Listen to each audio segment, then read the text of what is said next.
Şu counter'ı da kapatalım. Çünkü ne alaka yani? Bu ne? Sen anlamazsın kanka.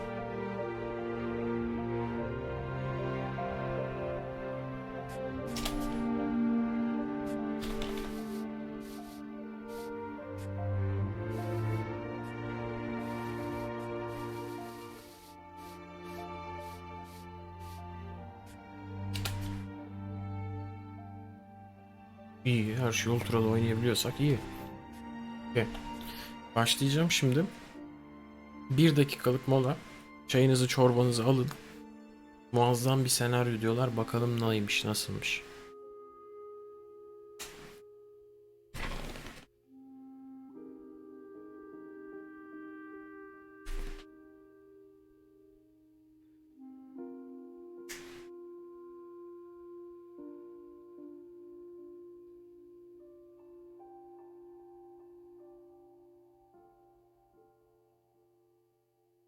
Çıtır çerezlik. Çok mu kısa sürüyor Frantik? Öyle dedim.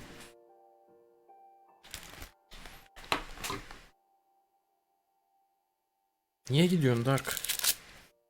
Mis gibi içerik işte. Mis gibi oyun. Neyini sevmedin?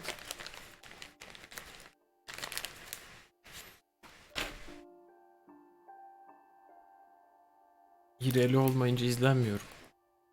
Ha, erken kalkacağım. Kanka o zaman sen çok bile durmuşsun, eyvallah. Tek taşaklı.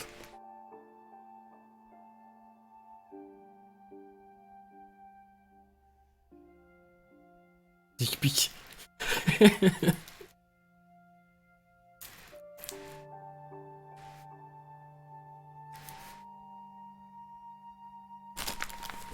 Biliyorsunuz oyunlarda sigara içiyorum. Yapacak bir şey yok. Ama kül tablasını unutuyorum.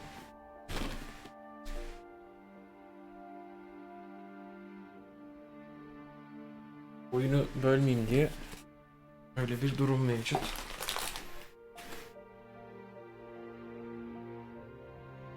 Bir de şahsiyet izlerken öyle bir şey oluyor. Hadi başlayalım. 1,5-2 saatlik oyun. Hadi oyalandın 3 saat. Hadi ya. Hadi bakalım.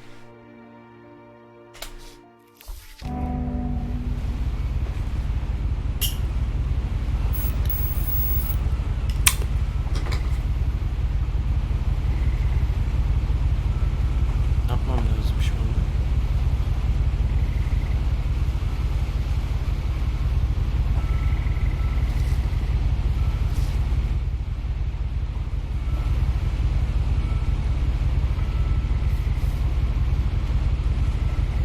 A lot of this isn't going to make sense to you, and I'm sorry about that. I'm just going to start at the beginning, with the house.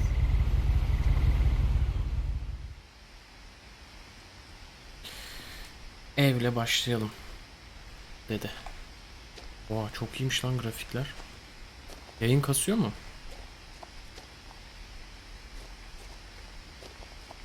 Ben daha düz sanatsal bekliyordum. I lived here until I was 11, but I wasn't allowed inside half the rooms.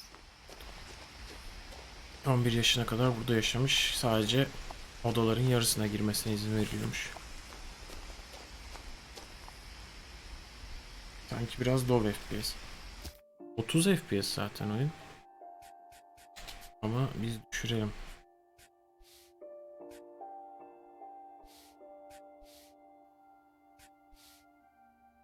Dur, resolution düşürmeyelim de.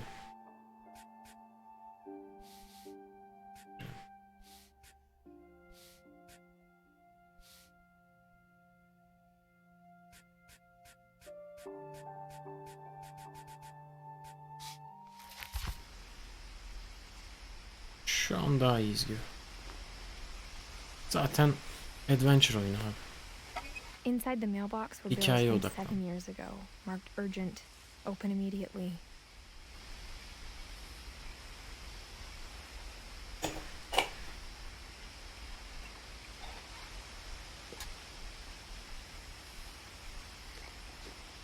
I hadn't been back since my brother Lewis's funeral. Kardeşinin cenazesinden beri geri dönmemiş buraya hiç. inner will, my mother left me a key, but didn't tell me what it unlocked. Maybe she thought I'd know. Or she thought that the mystery would be enough to bring me back. Yukarıdan gitsem ne olacaktı ki?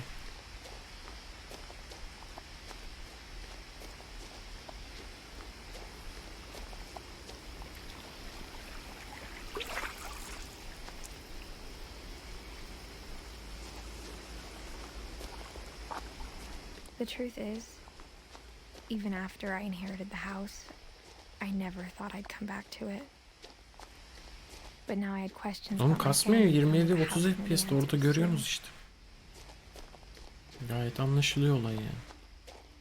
PUBG oynamıyoruz ki burada FPS The derdine woods düşelim. around the house have always been uncomfortably silent.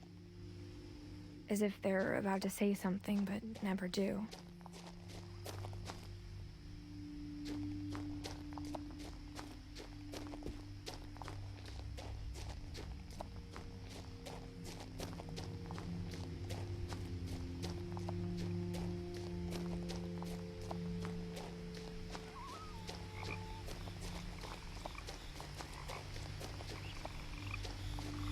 The house was exactly like I remembered it, the way I'd been dreaming about it.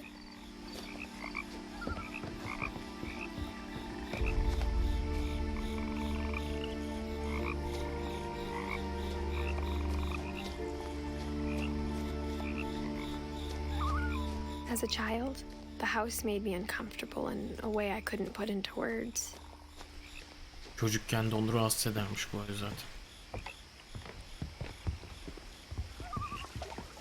Bir şey zannettim, delikmiş. Now, as a 17-year-old, I knew exactly what those words were. I was afraid of the house.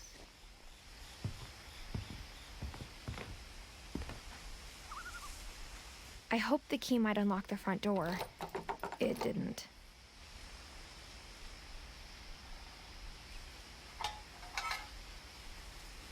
Looking in, I felt like the house itself had been waiting for me.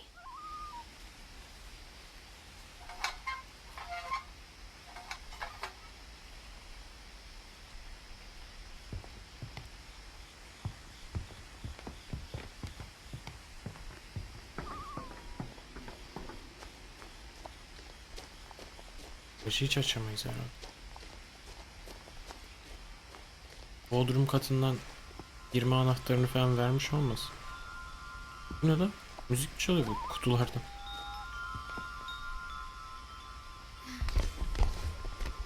Kedi gibi girdik ya. Crawling through the doggy door used to be a lot easier when I was 11.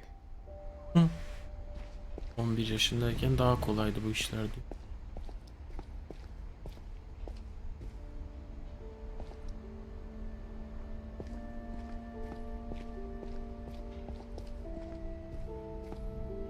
Şu olayı biliyor musunuz? Şunu böyle ayarlıyorlar. Garaja sokarken arabayı. Tam cama bu değdiği anda duruyorlar. Yani gidebileceği maksimum mesafeyi falan ayarlıyorlar. O şekilde. For the first time in years,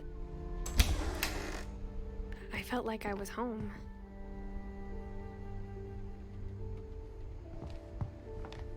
But instead of a family, there were just memories of one.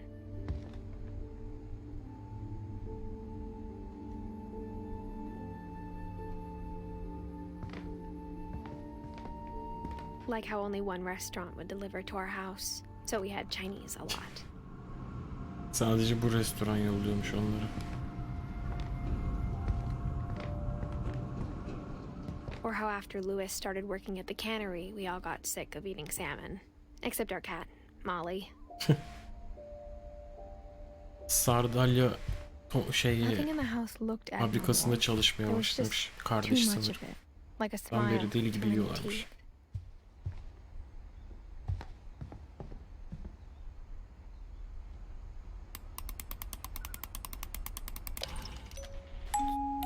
Great Grandpa Sven built a music box for Barbara, along with the rest of the house.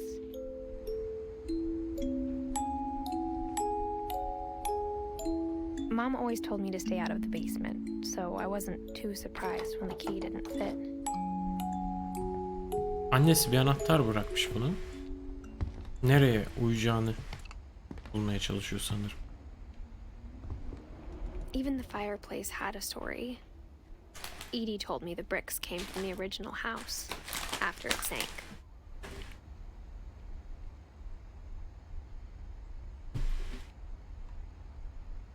Bacadan uçtu.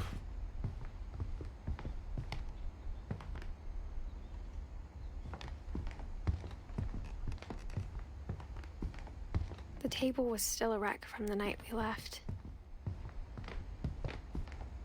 My mom was the only one of us who could imagine Great-Grandma Edie living in a nursing home. Ha.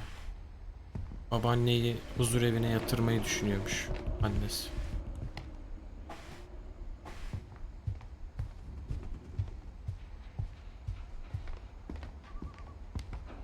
Buradan geldik. Bir tur döndük, şimdi yukarı çıkacağız.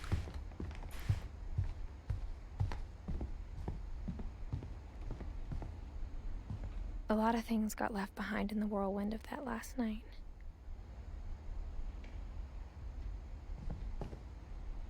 My mom wasn't much of an optimist, but she never stopped believing that my brother Milton was alive. Aa, Milton kaybolmuş herhalde. Nasıl kapı lan? Aa, kapıyı şey yapmışlar. Köpükle yapıştırmışlar. After Milton disappeared, Mom sealed up all the bedrooms. Belli. Then Edie retaliated and drilled peepholes. Oha, her yeri şey yapmış, mühürlemiş kadın. 76 77. Nasıl ya? 950 60. Bu ne oğlum, bütün çocuklar ölmüş.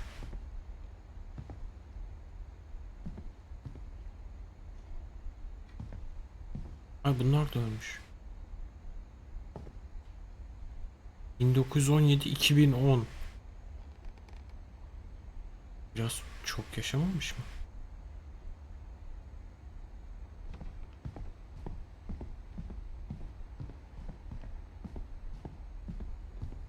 Whenever people ask me about my family, the first thing they always want to know about is Barbara.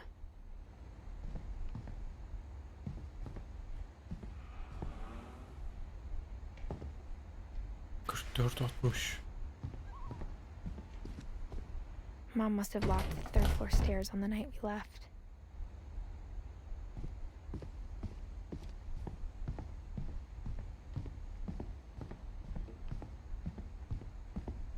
Ha, bakmıştım.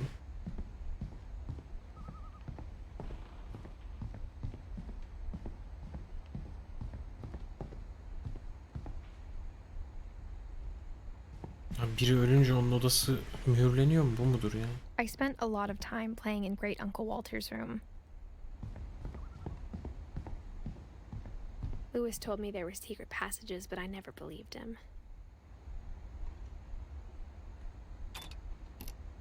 Denizler altında 20.000 fersah mı? Turns out, my mom was really good at keeping secrets. Ne oluyor amına? Ne yapıyorsun? Annen kafayı yemiş. Now it was time to find out what my mom had been afraid of.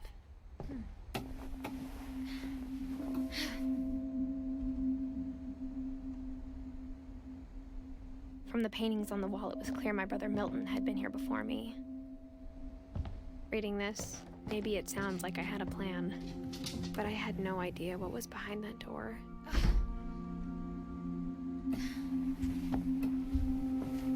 Just like I had no idea where all this was gonna lead. Molly'nin odası. Molly biz I miyiz? grew up looking at Molly's room through the peephole. Başkasıyım. Molly's gerbil had a tiny bedroom with its own even tinier gerbil cage.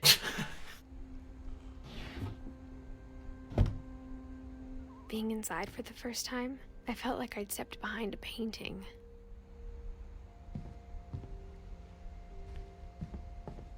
I got the sense Edie had spent a lot of time here before my mom sealed the doors. 10 yaşında.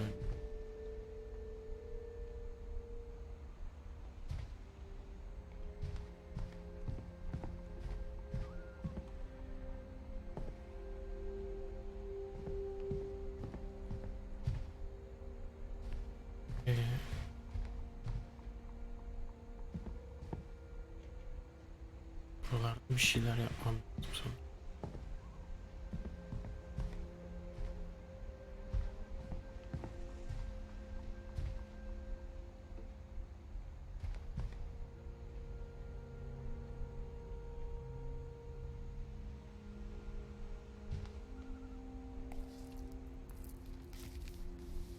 December 13th, 1947.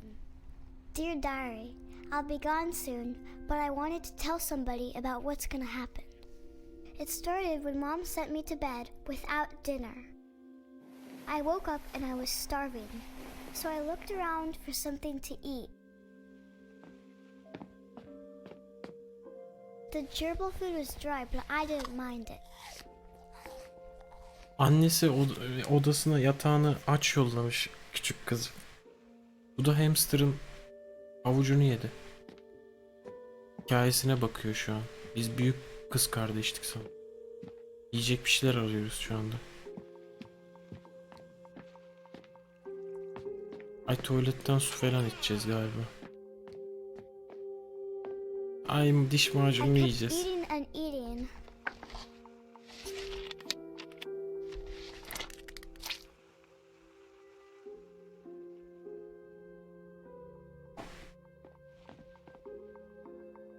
I ate a lot of things that night. Ölürsün tabii, ölürsün. Onları yer misin?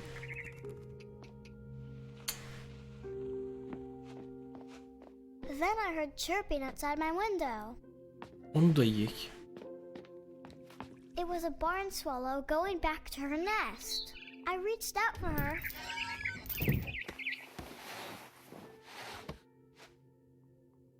And suddenly, I was a cat. Ha.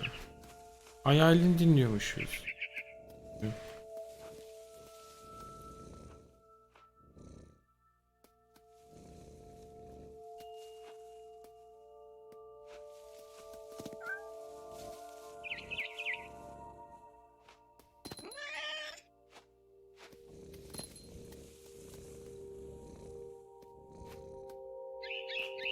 I tried to be quiet, but the bird was really scared.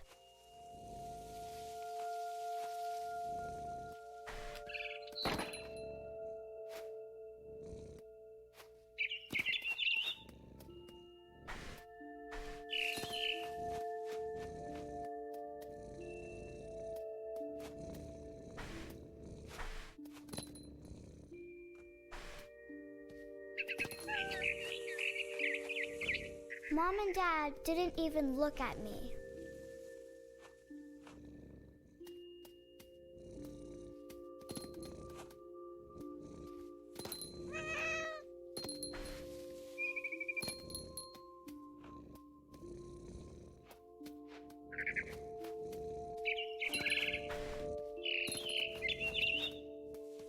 I jumped Kedi and oldum I bir anda. almost got her. I could tell she was getting really tired. Now I was up in the big tree. I promised Dad I wouldn't climb it anymore. All I cared about was eating that mama bird. İtfaiye çağıracaklar şimdi. Ya. And suddenly, I was an owl. Haydi. First, all I heard was the wind. Then I heard little teeth nibbling in the grass.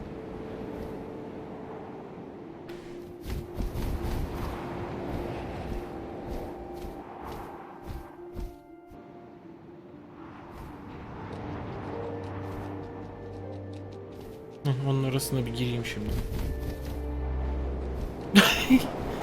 Girmedi ha. Girmeye çalıştıydım. Rabbits.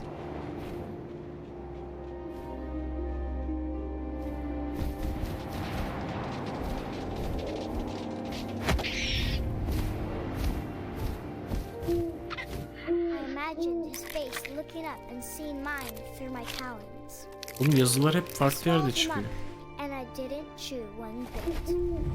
Then I flew off to find something bigger. Ne demek daha büyük? Ne bulacaksın ya?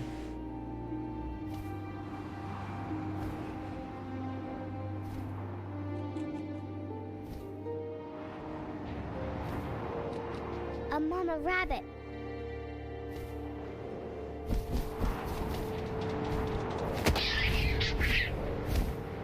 DJ She Ferdi was Özkan'ı almost yemişler too diye. big to carry. I started choking, but I couldn't stop eating. And suddenly, I was a shark. Abi 10 yaşındaki kızın hayal gücüyle oha çok saçma oluyor her şey. İnanılmaz. Ne abi?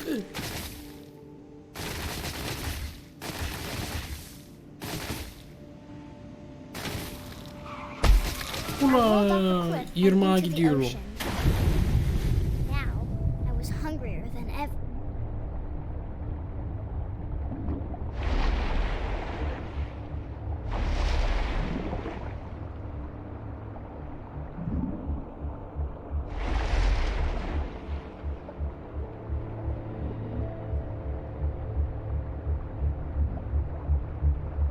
I wanted fat, juicy seals.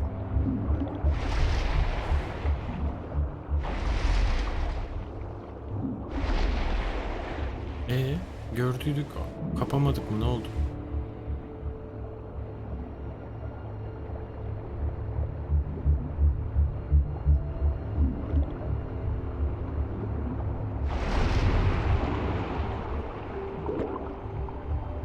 Ne oldu?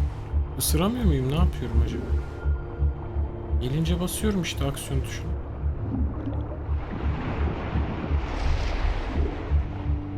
Allah Allah.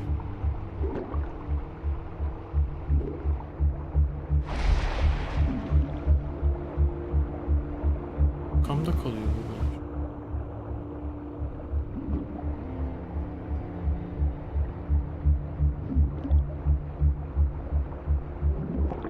Biraz takip etmem. Ha, o dalışı otomatik kendi yapıyor. Ben ısırtacağım. Okey. Nerede bu?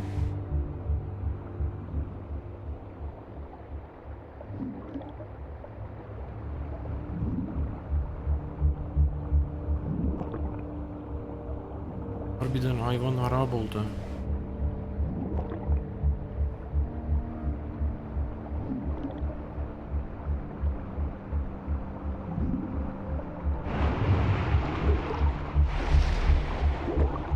Lan ne zormuş lan.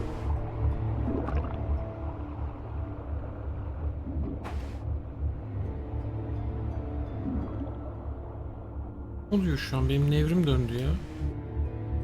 Kusacağım yani şu anda.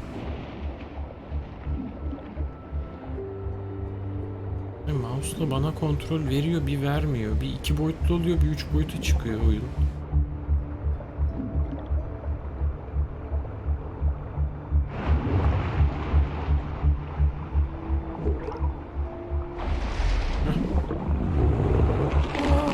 I tore off my flipper, and it tasted really good.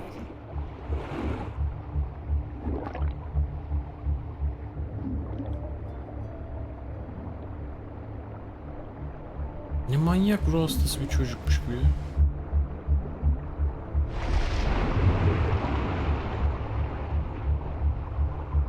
Nereye gitti? Ay senin. Ne kadar kötü buranın kontrolleri ya.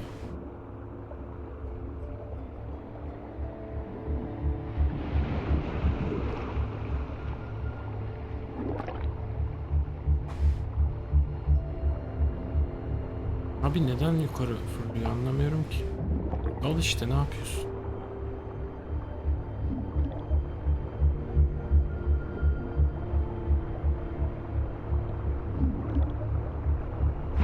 Grabbed on tight. But I was so hungry, I jumped out of the water. When I opened my eyes, everything had changed. Yılan olduk amına koyayım.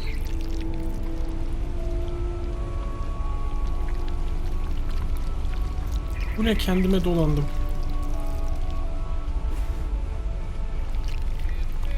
Sülük gibi bir şey oldu. Oh, dans yapıyorum ha. Yılan yap kendine bakayım. Kolum yok. Kolum yok. Kolum yok.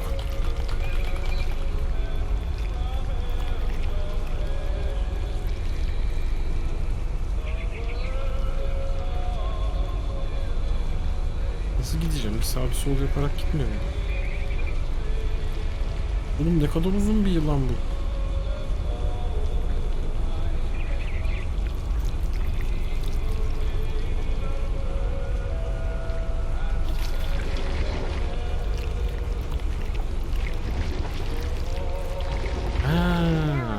Aksiyon batınına... Ha, monster. Aksiyon batınına basınca kendini çekiyor. Toparlıyor.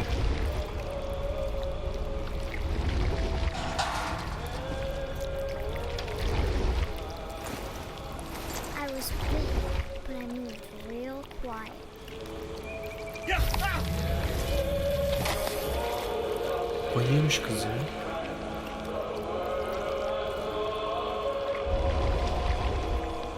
Çok acayip bir taktikmiş ya. Kendini şu şekilde kasarak çekiyor kamerayı. Oyun tasarımı yani resmen.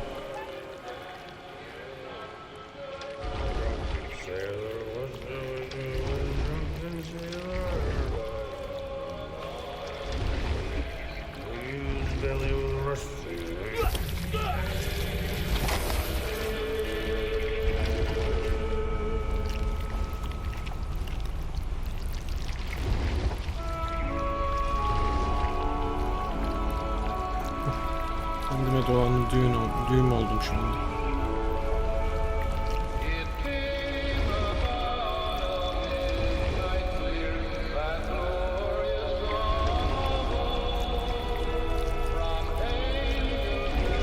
Hatta senin buraya nasıl giriliyor? Gel bakayım.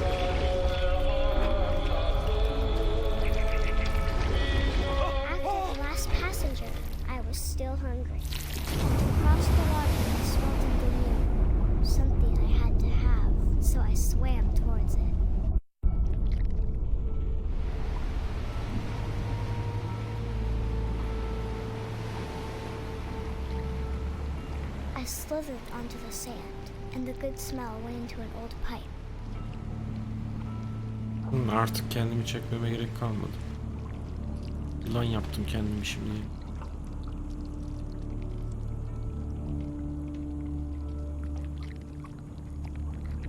Ay. Tuvaletten böyle bir şey çıkmasın abi ya. I got closer and closer.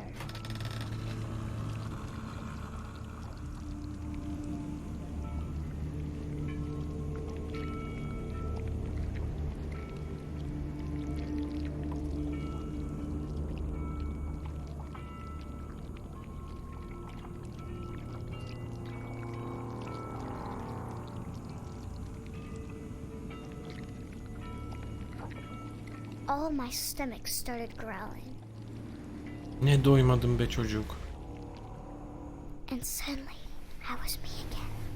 I held my breath for a long time, but I couldn't hear anything. I think it's waiting for me to fall asleep. But it's not going to wait much longer. It needs to feed, and we both know I will be delicious. Eli lan.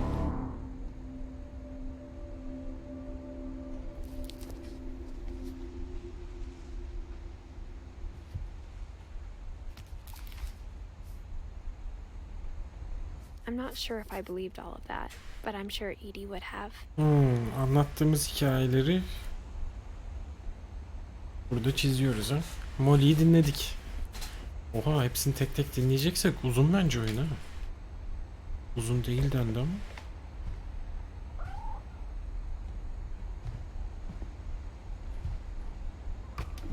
O kedi. This will be obvious later, but my mom never told me any of these stories. Edie would have, but Mom didn't like bringing up the past. Though, when we adopted a stray kitten, she was the one who named it Molly. I spent a lot of time in Great Grandma Edie's room. Her room was like a museum.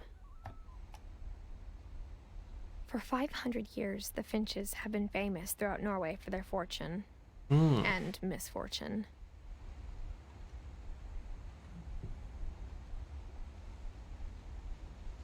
Odin Finch buries the latest victims of the family curse, his wife Ingeborg and their newborn son, Johan. On January 7th, Ben geçiyorum ha. 1937, he set sail with his Çok garip bir family kontrol and his koymuşlar. house, hoping to leave the curse behind. But 40-foot waves off the coast of Washington send the house and Odin to the bottom of the sea. Nasıl ya? Odin's daughter Edie, with husband Sven and baby Molly, step ashore on their new home, Orcas Island. Odin Finch is the first to be buried in the new family cemetery. His daughter Edie is already dreaming of a new Finch house. Real news. Tamam bırak artık. Whatever's wrong with this family, it Ha bu goes kadar back a long geçtiğimiz de ways. var. Odin'e geçtik, okey. En büyük baba. Büyük babayı ilk Finch'i öğrendik buraya gelen.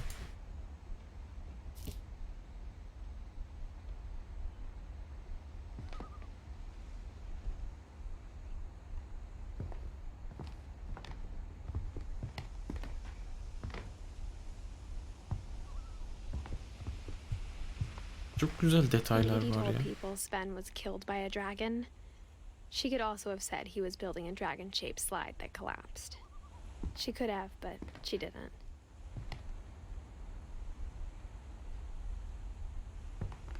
Even in her 90s, sometimes Edie seemed a lot younger than my mother.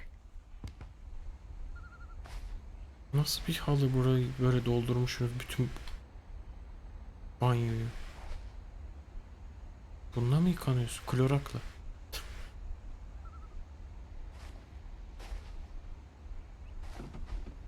The only trace Grandpa Sam's first wife Kay left on the house was the pink bathroom. It was a pretty big trace. Bayağı büyük bir izmiş. Büyük dedenin ilk eşinden olan şeymiş. Hatıraymış bu banyo.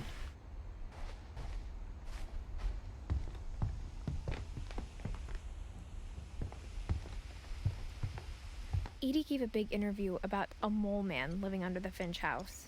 My mom was furious. Lewis died a week before we left, but Edie had already started to memorialize him. Niye bu kadar erken ölüyorlar abi?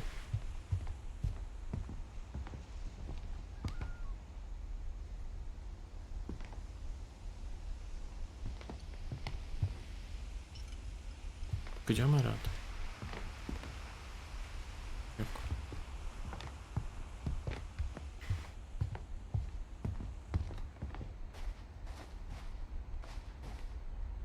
Aa burada da varmış kilitli bir şey.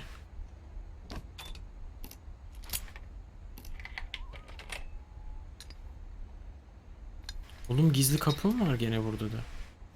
There's a secret in this bathroom. Okay. It's in the last place you would look. It isn't in the cupboard. Okay. It's hidden in this book.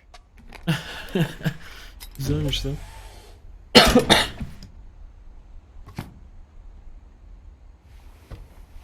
Bu hastasıymış herkes yani gerçekten. Sven gave Sam an old camera he'd refurbished. He never put it down. Ha fotoğraf banyolaması burada.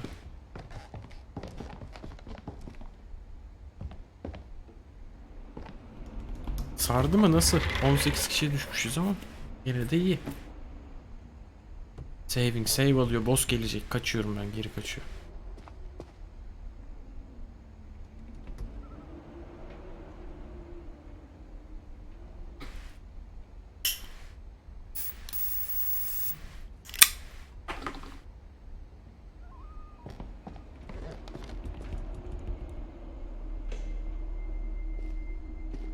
Odalar çok detaylı abi. Yeterince bakamadığımı bile düşünüyorum yani.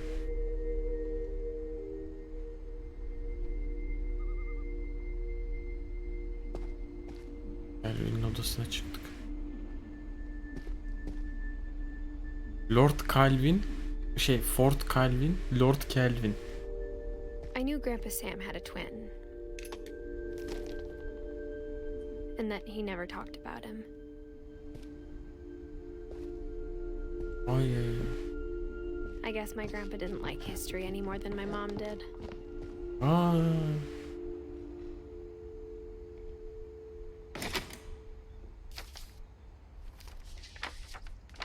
How I want to remember my brother. Aha gidiyoruz gene bir yerlere. The thing I remember is that when he made up his mind, that was it. Ayağı da kırmış.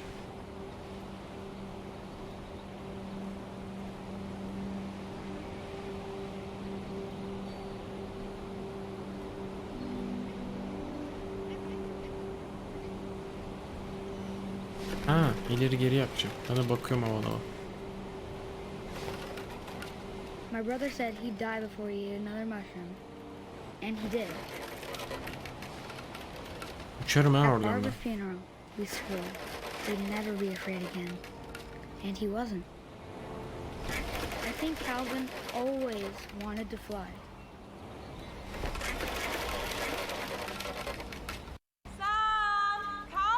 Ay uçacak çocuk. But that day, he finally made up his mind to do it. Dur, biri geliyor. Bir I çarpacaksın told him aşağı going atacağım. around was impossible. Maybe if I hadn't said that,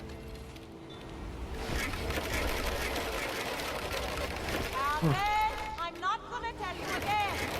maybe Hadi if the yeme. wind hadn't picked up, Salçalı ekmek var. Ay uçacağız oradan. then maybe he'd still be here. But I doubt it. Amına koyayım koptu. Koptu ağaç. I think he'd already made up his mind. As. That's what I want to remember about my brother. Kusacağım, inmek istiyorum artık.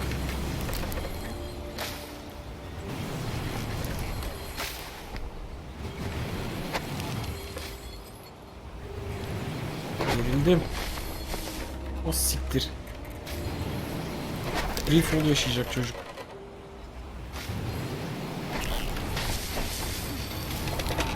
Yok artık. The day he made up his mind to fly. And he did.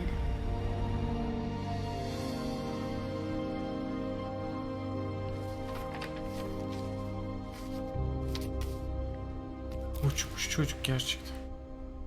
Calvin's story felt strangely familiar. When I was younger, I remember trying to do the exact same thing.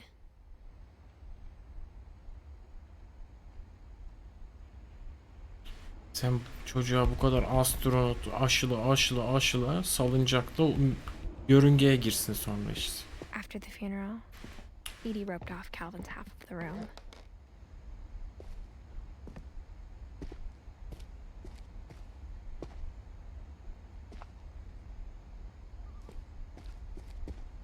Mom said Grandpa Sam enlisted at 18 and never set foot in the room again.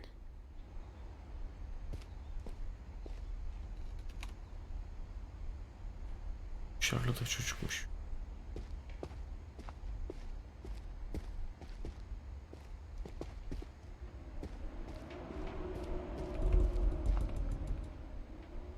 Oğlum ailede gerçekten üzerinde bir lanet varmış belli yani. O kadar çok ölü verilir mi ya?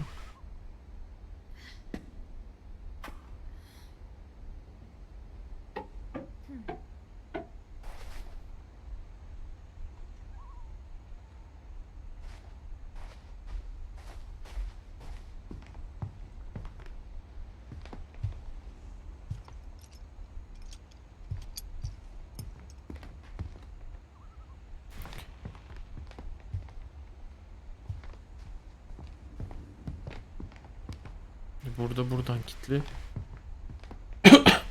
Kilitli değil artık, köpükle yapıştırılmış. Epoksi yapmışlar kapıya.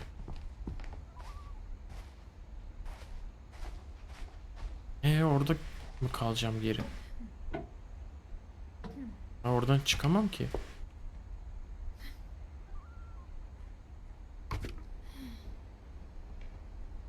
Neyse bir daha bakalım. Aklımızda kalmasın.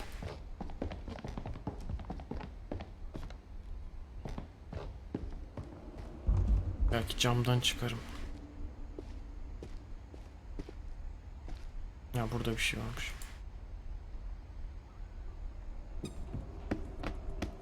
Ananın amı.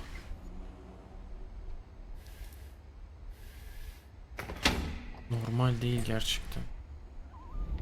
Abi siz Illuminati evi gibi yapmışsınız yani. Sizin başınıza gelenler normal değil de siz normal misiniz peki?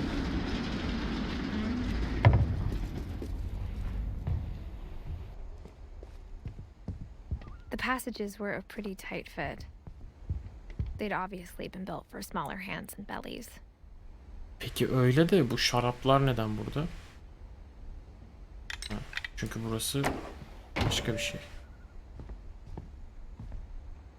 Aynen, aynen. Okey, anlaşıldı. Edie's father Odin built the original house.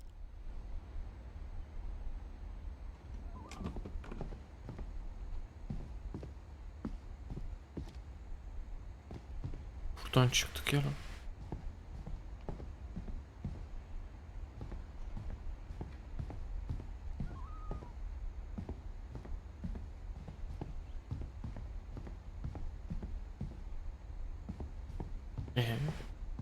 Bir şeyler bulmak gerekiyor.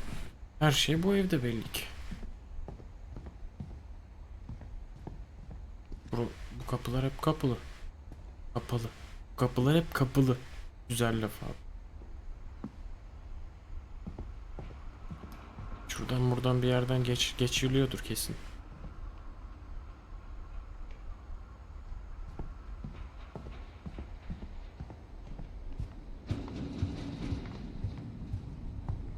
Sesler ne lan?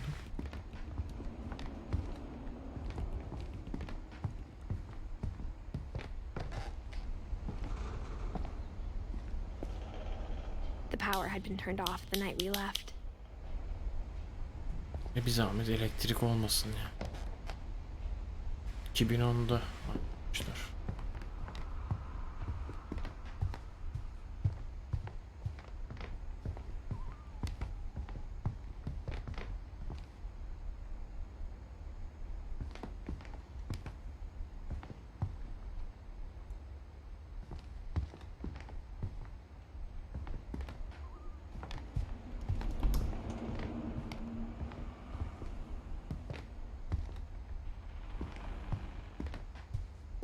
Bir şey bulamadım ya. Havana bak. Bakıyorum.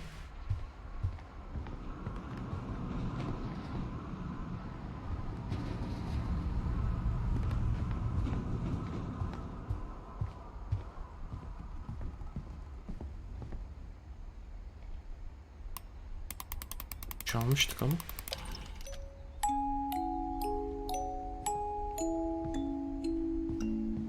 Çalsın. Bir kere daha çalsın.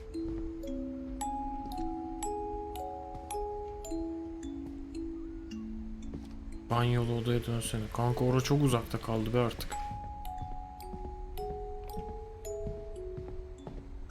Zaten oraya gidemem. Çünkü şeyden o balinalı odadan geçmiştim oraya. Bu balinalı odaya gittim, o kapı açılmıyor artık. Buradan geri mi döneceğiz lan? Devam edeceğiz. Kim bu ne?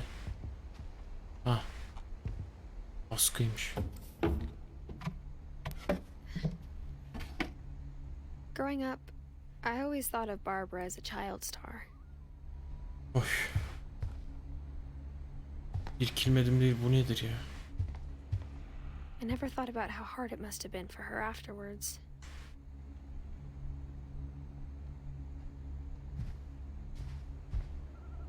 Oha, bayağı ünlüymüş ya.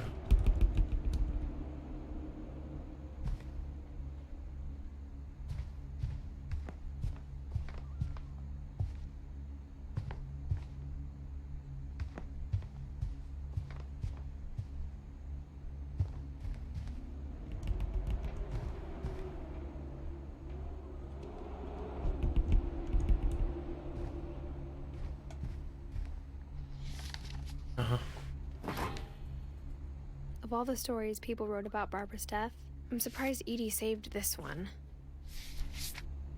Çizgi roman bakıyoruz bir de şimdi. Ay bundan mı kaçacağız? Old Jack here with another ghastly tale inspired by America's most unfortunate family. I'm calling it The Surprise Ending of Barbara Finch. Ha, değiştirdi hikayeyi. Child star, Barbara was famous for her scream. Now at 16, she was all washed up, a has-been. But in a lucky break, she'd Ne been asked to acayip bir perform her oyun sanat signature yönetmenliği ya. scream at a local convention for monster movie fans. It was just the boost her career needed. Unfortunately, her scream hadn't aged well. İşleniyor Getting artık. better.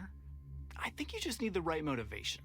Her biggest fan and current boyfriend, Rick, was about to demonstrate when... Now that was a great scream. It was Barbara's father, Sven. He'd slipped into a table saw and had to be rushed to the emergency room. So Barbara got stuck babysitting her youngest brother, Walter. Her convention comeback was cancelled. Okay, I'm hearing frustration, but I'm not hearing terror. Çocukken çok bağırdığı için ünlü olmuş. Tekrar bağırmaya çalışıyor. Bağıramıyor artık. Police are urging residents to... That came from the basement. You're right. Also, I loved your delivery on that. Why is your basement door locked? Because my dad likes making puzzles and secret passages. There's a key hidden in Belli. the music box. The secret is to keep winding Aha, and winding aha. until finally the key pops out. Thanks, babe. I'll be back in a sec. What? 20 minutes later, Rick hadn't returned. Oha. Barbara went to look for him, right on cue. Oha. She reached for the music box. Ha, ben mi yapacağım? And as she wound the key, she listened for Rick, but the house was silent.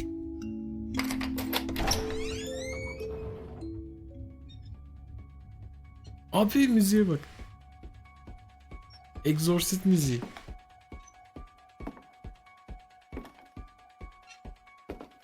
She found Rick's Ya crutch bu oyun, and imagined the worst. bu oyun nasıl bir kafayla yapılmış abi? Sanat resmen bu yani.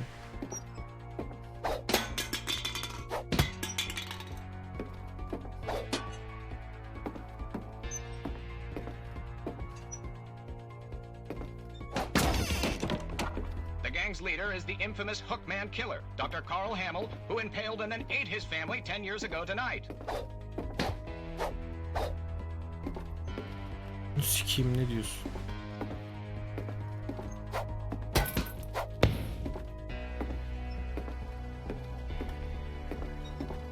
The old image rattled and grew still. Oh dear! Of. Rick? Salak çığlık almak için Barb, korkutmaya relax. çalışmış. I was just trying to scare you to help you find your scream. Well, I'm not scared, Rick. I'm furious. Then act furious. All I'm getting from you now is that you're hurt and confused and you're... Oh, She threw him out, but she kept a little something to remember him by. Barb, have you seen my other crutch? And she was still holding it when she fell asleep watching the late picture show. Hours later... Barbara! Walter, what's going on up there? Ah! ya sana çocuk emanet Cut it edilmişti. out. But if this is a trick, you're dead, Walter. Abi gene bana verdi bak. Niye elimde gene bu var?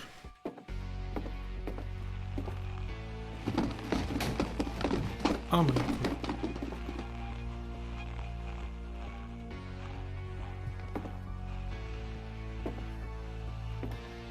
Bir tane de çocuğa yapıştırmayacağız değil mi? Walter, are you there?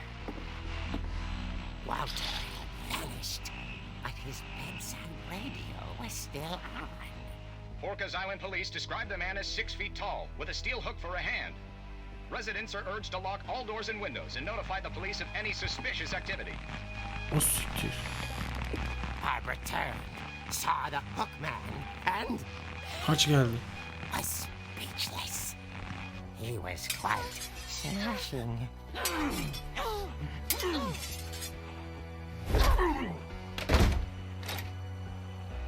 And he was. He couldn't get enough of Barbara. Okay, Barbara, there's gotta be another way out of here.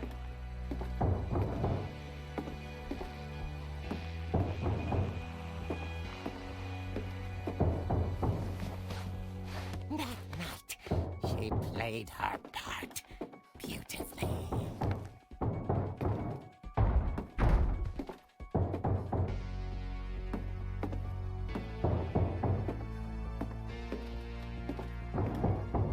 She thought about abandoning Walter. Barbara'nın nasıl öldüğünü öğreniyoruz bu arada sanırım. Molly's door hadn't been opened in years. The hinges groaned.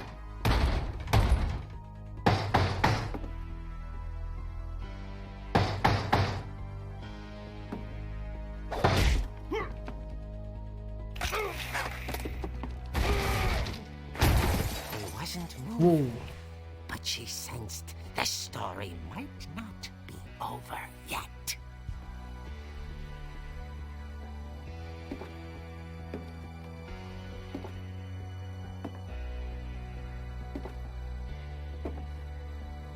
Çocuk gelişimi için iyi biri.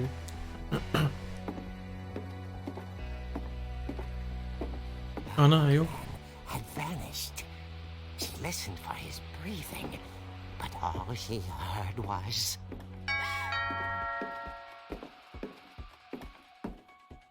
Gerildim. at the door. She heard whispering. It was coming from inside the house. Ah,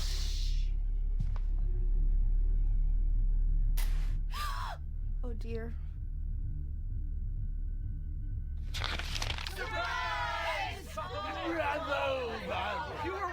The monsters had come to surprise her. For Barbara, it was a dream come true. Then she saw what kind of monsters they were, and she realized what was about to happen. ölüyordun gerizekalı, ölüyordun. She was going to be famous. And with her final breath, Barbara Finch gave the performance of her life. Ne oluyor abi? Ne oluyor? I wasn't there myself, but I hear Barbara was magnificent. Evet evet. Poor girl. She had a taste for stardom. But unfortunately, so did her fans. Stardom ne Armin? Of course, the police blamed it all on poor Rick, who disappeared the same night. And little Walter, hiding under his bed the whole time. Gerçek mi şimdi bu? He took it all pretty hard, but that's another story. As for Barbara, tucked inside the music box is all they ever found of her. Her ear. Now that's what I call a real eerie tale. Espri yapıyor mu?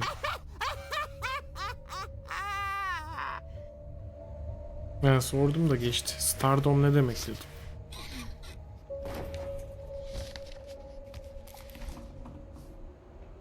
Edie told me all Barbara wanted was to be remembered. Böyle As mi absurd ölmüş as that gerçekten comment ya? was, maybe what Edie saw was a happy ending.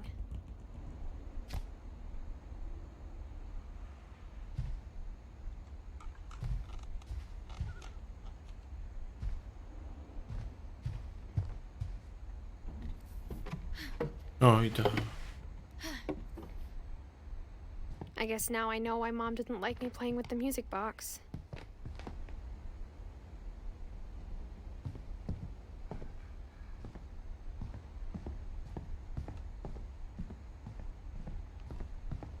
Ben de duymamıştım kanka.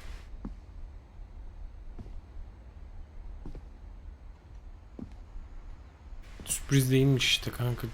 Bir şey olmuş. Öldürmüşler. Anlamadım ki.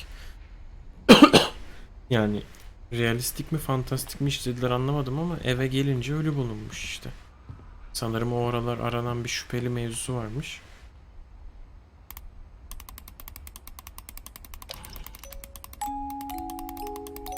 Çevirmeye devam et, çıkacak dedi. Anahtar, evet, çıktı. Heh.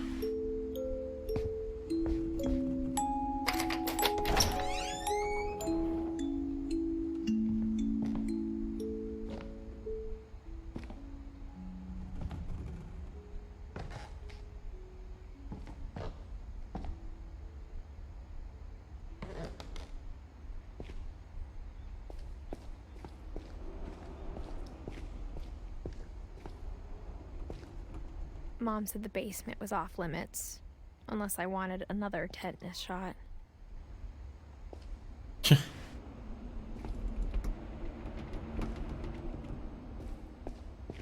Anne de pek iyi biri değil gibi ha. I saw Edie sneak down to the basement once, carrying packages.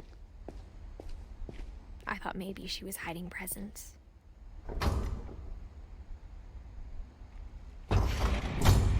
It turned out she was hiding a lot more than that. Ne oluyor lan?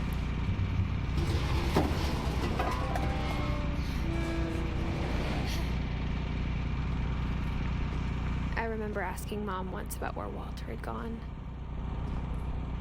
Oha. She said after Barbara died, he got as far away as he could. Oha. If there's a pattern in all these stories, Adam sığınak yapmış kendine buraya. I think it's that none of us has gotten very far.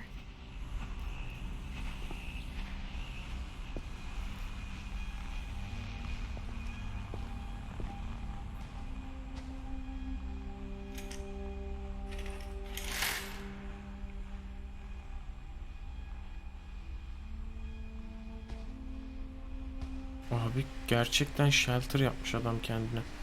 Bu niye burada peki? Bir de böyle şey koymuş o fotoğraf. Realistik dursun diye. 2005. Ha bayağı burada yaşamış bu. Goodbye, everyone. I can't believe I've been down here for 30 years. Oha! 30 senedir burada yaşıyormuş. On that first day, Ananı after bacını. the shaking started, I didn't think I'd survive a week. Oha! Bir depremde girmiş buraya. But after a few days, I settled into a routine. That's what kept me sane.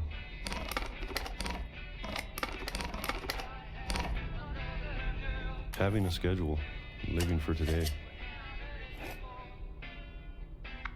I always expected to be dead tomorrow. Acıktım lan bir anda. Şeftali kayısı şeyi konservesi. You get used to anything.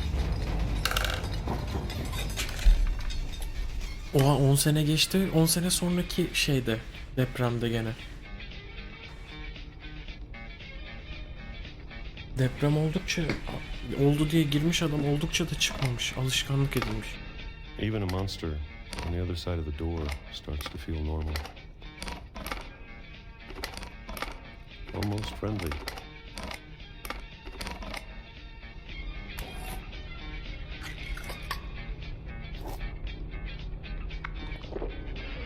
And then one day, everything just Oha 2005'e geldik. stopped. Whatever that thing Yaşlanmış was, bak elleri it was melleri. gone. Maybe it got tired of waiting. Or maybe I just got tired of being afraid. Şeftali konservesi içe yaşamış adam 30 sene. Ay kayısı işte. It's been a week now, the longest in 30 years. I'm done waiting. Ha, çıkıyor. I have to leave while I still can.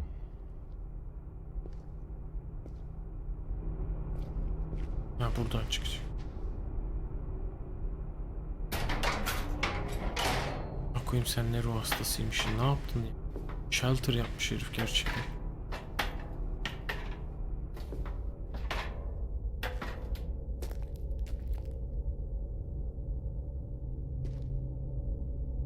Ne kadar ilginç.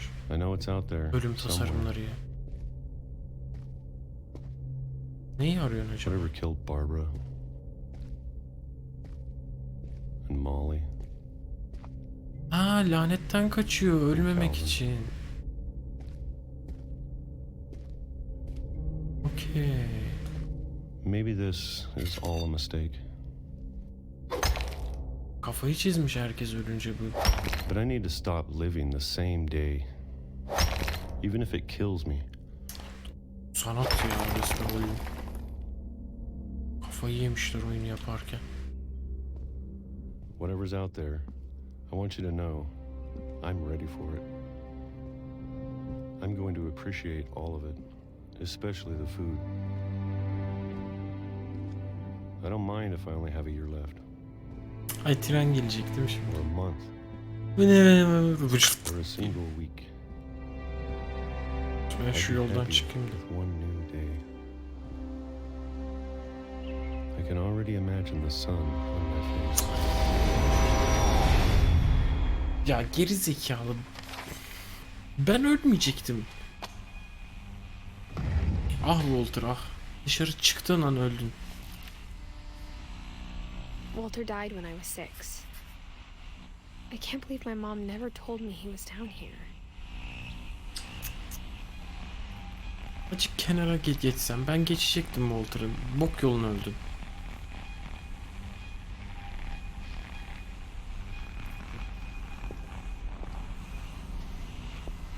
I'm sure my mom was trying to protect me. Ya ne kadar güzel bir hikaye anlatım yöntemi bu oyun ya.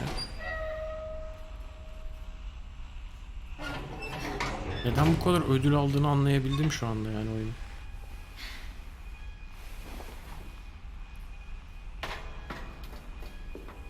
Çık sen de trene kafa Maybe at. she was afraid I'd end up like Walter.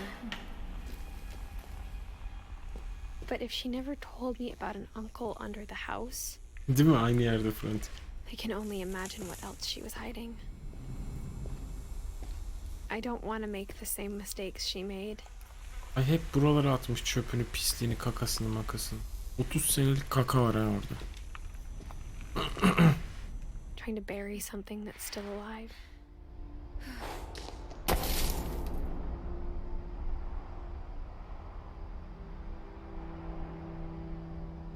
Now that there's only one of us left, or maybe two, Ben şöyle I hafif thought it was kenardan time I yürüyeyim heard de. the stories for myself and found out what happened to everyone else. But now I'm worried the stories themselves might be the problem. Maybe we believed so much in a family curse, we made it real.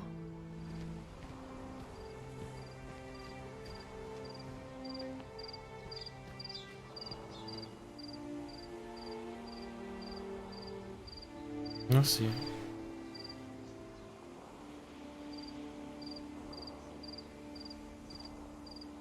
Nasıl ya? I don't know if I should even be writing this.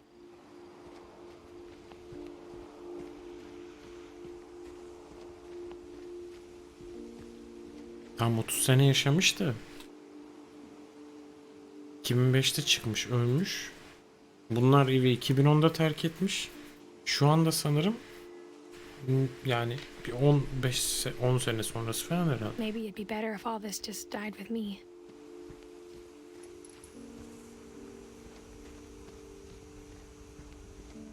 But I thought you should know about your family.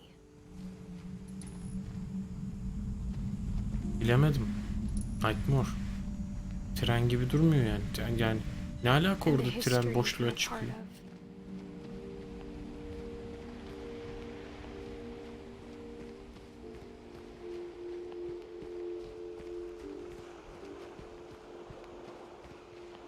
yapıyorum? Denize doğru gidiyor. But to be Vallahi honest, I feel as lost çocuğun as you şeyi, probably do right now. laneti ben olacaktım. Boğacaktım çocuğu denize gide gide.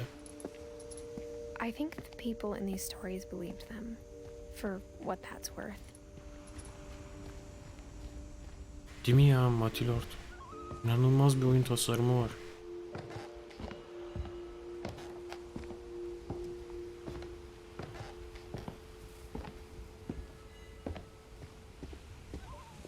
And when you look at the house, that history of imagination and stubbornness and madness, any of it seems possible.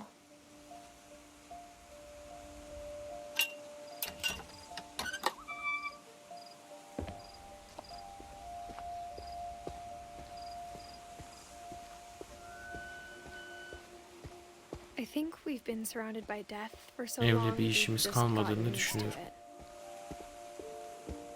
What kind of family finishes building a cemetery before starting the house? Ne tür bir aile önce mezarlığını bitirir evi yapmadan önce? It's embarrassing for me to admit this, but İşte kimse kalmamış gibi sanki. the O pet yüzden cemetery baksana. may be more uncomfortable than the human one. Petler de var bir de. 3 of the gerbils were mine, and 2 had been my fault. Gerbil ne? Umurgi falan gibi bir şey mi? Sven built the house, but it was Edie who designed the cemetery.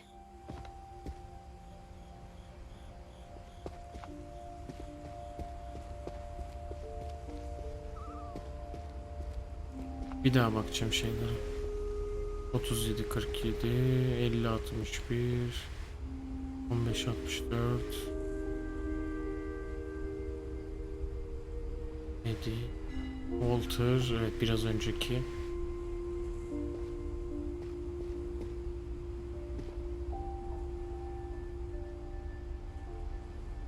Aha! Oha görebiliyor musunuz? Ufacık adam koymuşlar oraya. Heavy Rain oynamadım da tam izledim kanka. Bunlar ne detaylarla böyle? Full izledim senaryosunu. İlk çıktığı I'm zamanlar. sure Odin's monument had been Edie's idea. My mom was always trying to move on. PlayStation'da but Detroit Edie Become passed Human it var. on Oynarız the way. isterseniz de onu da izledim hep her senaryosunu.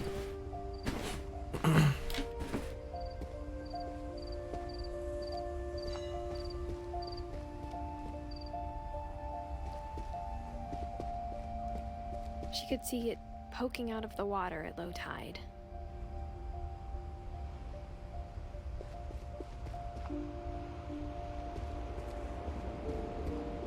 Heh, ben de orada ne var onu merak ediyordum.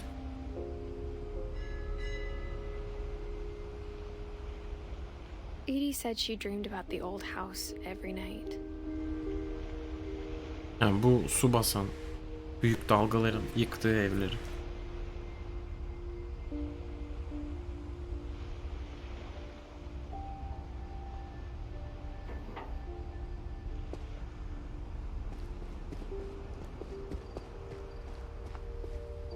Yok bence de sarmaz ya, gerek yok. Edie's side was always easier for me to understand.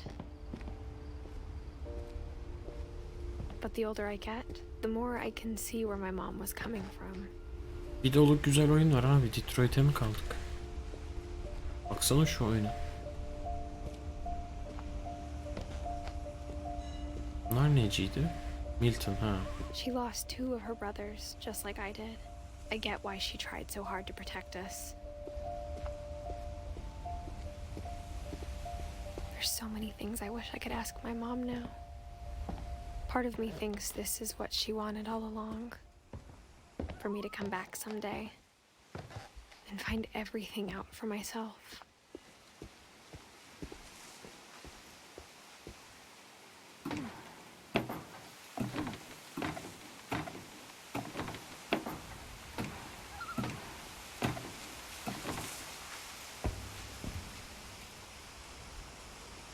But looking back on it now,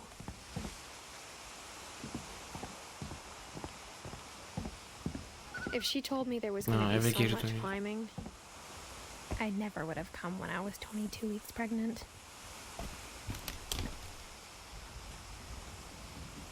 Aa, bizimki çocuk değil. Bayağı yaşı genç yani. Pregnant falan diyor çünkü. Anlamadım, karıştırdım mı acaba? Biz sanırım bayağı bir kadınız yani. I never met Grandpa Sam, but I think he and my mom had a lot in common.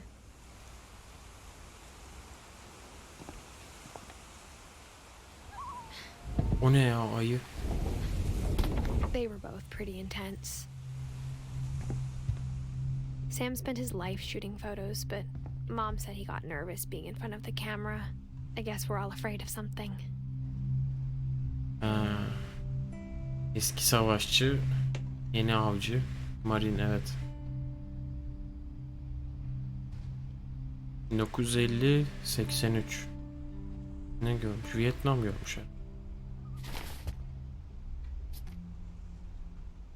83'e kadar nasıl o kadar yaşlanmışsam? Ne oldu lan? Sana.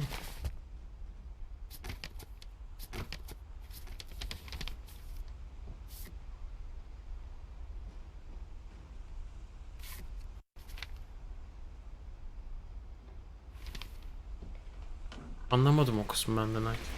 Dawn, I promise, you'll never forget this weekend. Yes, sir.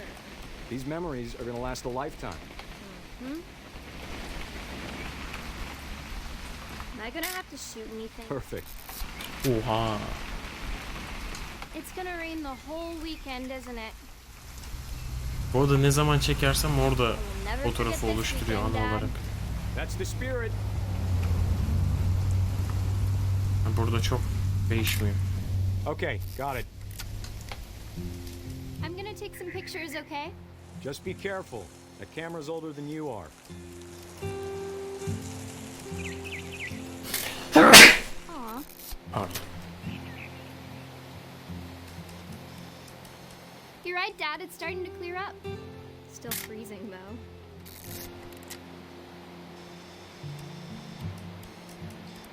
Definitely should not have drunk all that coffee. İşiyor. Hey! That's a keeper. Hold still while I take a picture of you. I'm just saying, I'm not always gonna be here, Dawn. You'll need to remember this stuff, if you want to survive. I'll be fine, Dad. You know who else thought he was gonna be fine? Some guy who died. Dawn, I'm being serious. I know, Dad. You're always serious. Doesn't being out here make you want to chill out? Well, to tell you the truth, I haven't been out here in 20 years. Ben çekiyorum her random.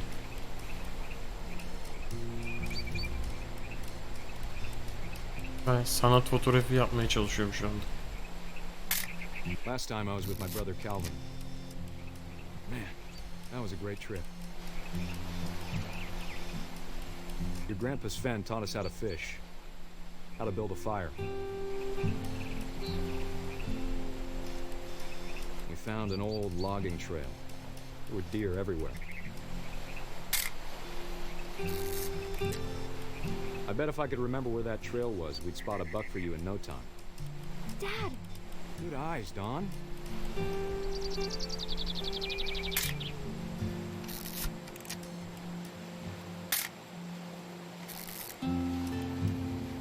Before you take the shot, let me get a picture of you.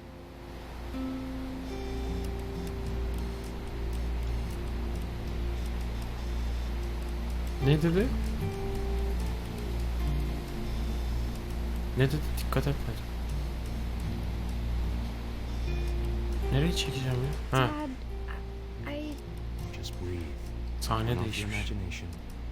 Focus on your target. Tam sıktığında alacağım kardeşim, merak etme, milisaniyelik reflekslerim var.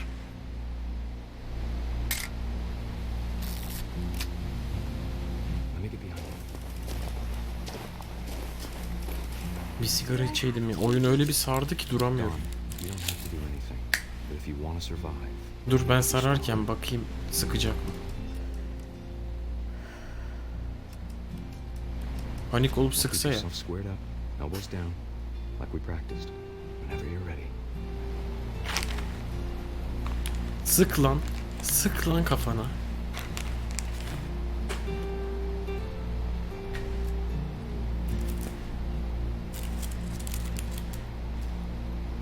Sık lan.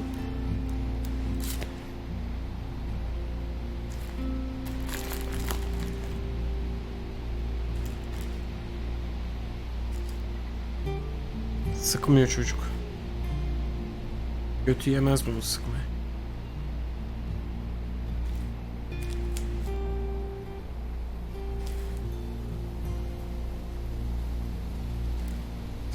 Hadi ya kanka.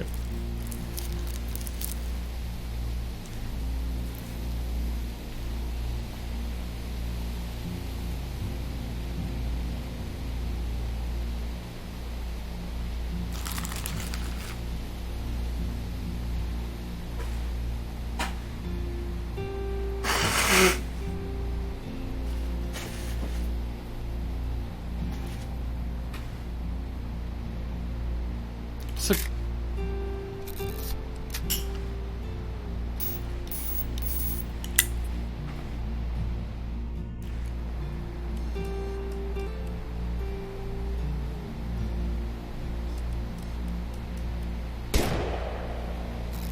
Great shot, Don.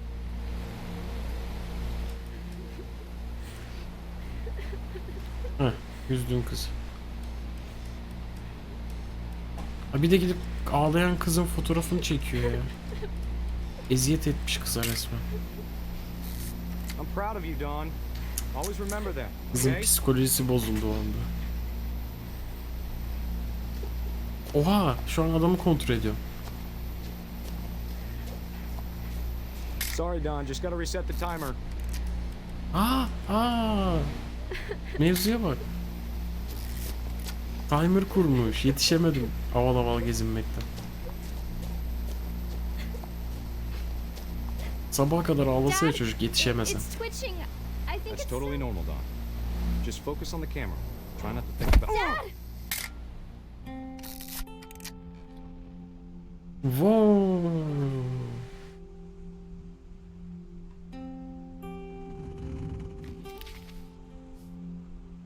Of all these stories, that's the one I wish most that my mom had told me. Kim kaldı? Eddie kaldı. Milton kaldı. Lewis kaldı. Sanyaj diye bir şey var bir de orada.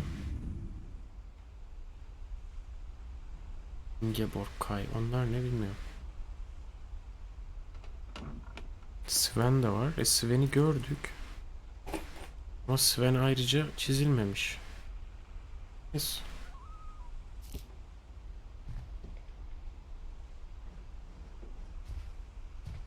Dram üstüne dram ya aile.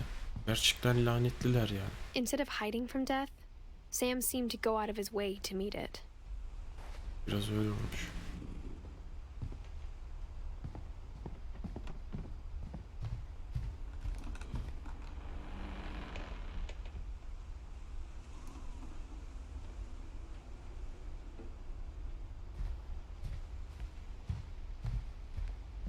Yok mu sende de bir gizli oda kardeşim?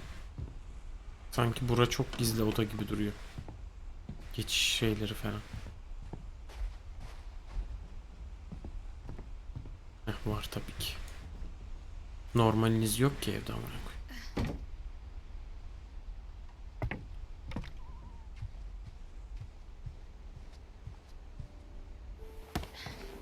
After Sam died, my mom and Edie got really close.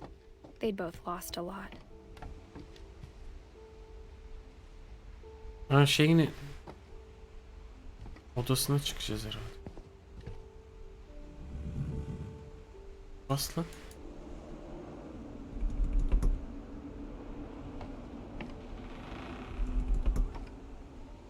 Hah. Ben artık böyle tuşlu falan bir şey yapmışlar zannettim. Değil mi? Kapıları mühürleriz abi. Gregory nasıl ölmüş bir senede ya? Boşanma kontratosu. Dear Kay, do you remember the way Gregory used to laugh when he thought he was alone? Like something funny was happening, but only he could see it. Ay, çok dramatik artık. Bu çok dark oldu ha. think he saw things the rest of us don't.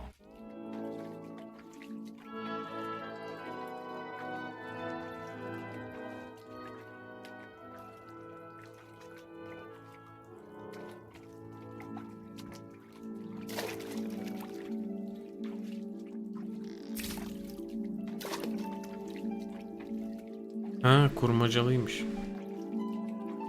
Time's over, Gregory. It's time to... Hold on, sweetie. Açıp gitmeyeceksin değil mi onu?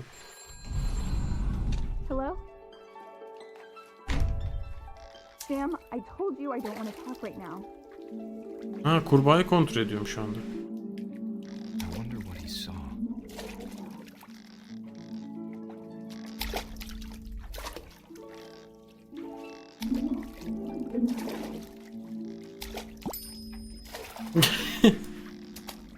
What his world was like. Abi bu dark sahneyi böyle anlatmaları çok acayip ya. Lost in his imagination.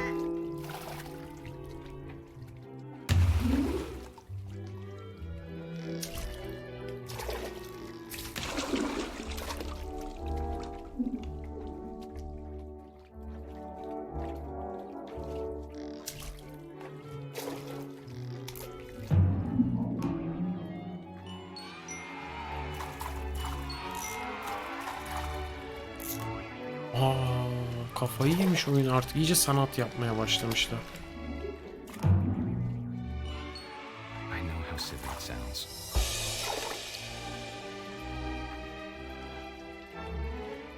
But I worried about a baby being too happy.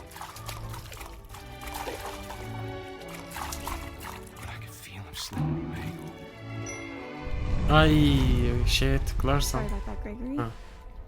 I know you did everything you could. Ha, okey. Maybe if I hadn't called that night. Damn it. Gene mi ya? Hold on, I don't want Gregory to hear this. Hala buradayım.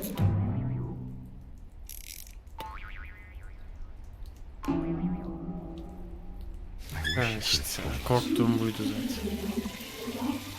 About the world he saw. Çok dark amına koyayım yani. Hey, there's so much I don't understand. About Gregory. Ay, kurbağa oldum. About everything.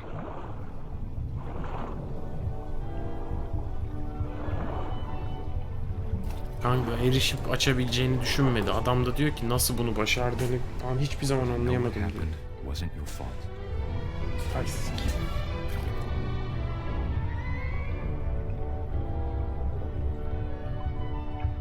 Çubuk kraker düşürmüş, üstüne bastım. I'm sure he's happy.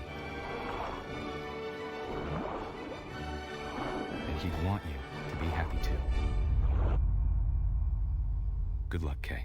Payı çekmedi ya. Love, Sam.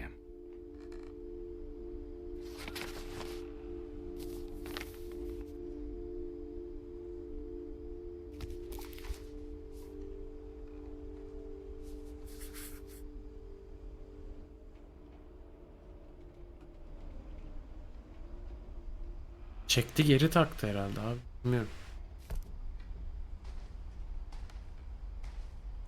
Niye de olsun o zaman? I can't imagine my mom ever writing poetry and Şeye tıpayı çekip kenara koymadıysa, içeride bıraktıysa su akınca o da böyle tekrar orayı tıkar yani sonuçta.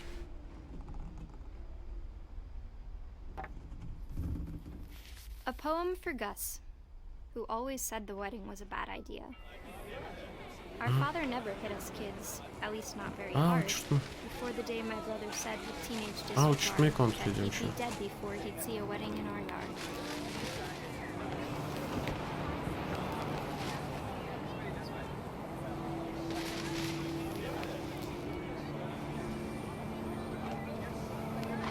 Ha.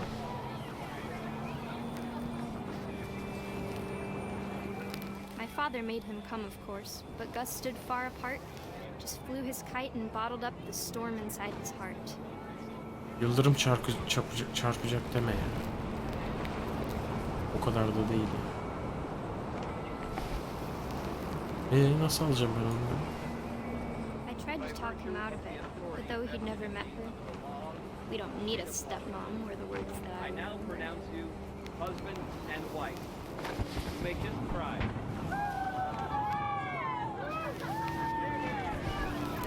Bana koydum uçurtmayı.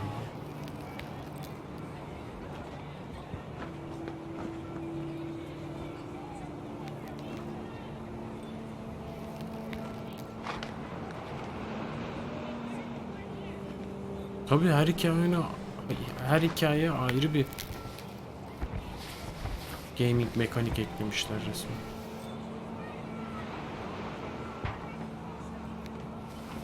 Hah. When the time for photos came, Dad ordered him to come here. But Gus declined, and as a sign held up his middle finger. Okay. Fotoğrafa girmek istememiş.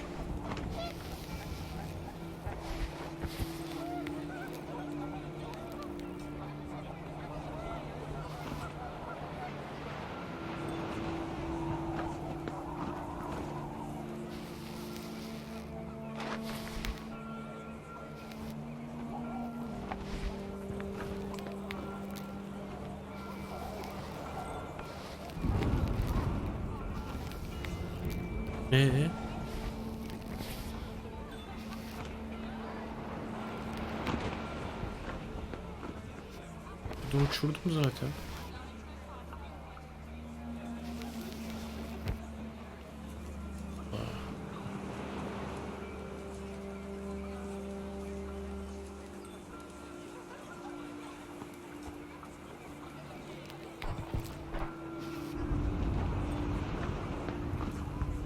Ne yapayım? Kafalarına indireyim bari.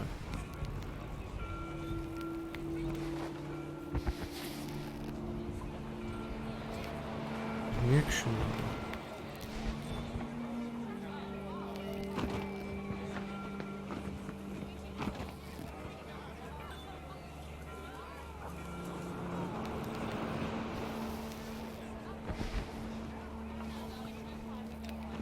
Ya, beyaz olan burası.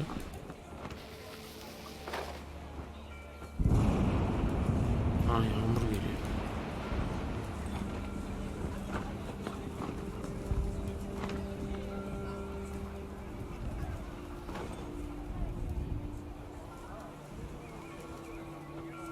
Uçuruyoruz bakalım öyle. Yıldırım çarpacak gerçekten herhalde. Saçma biraz.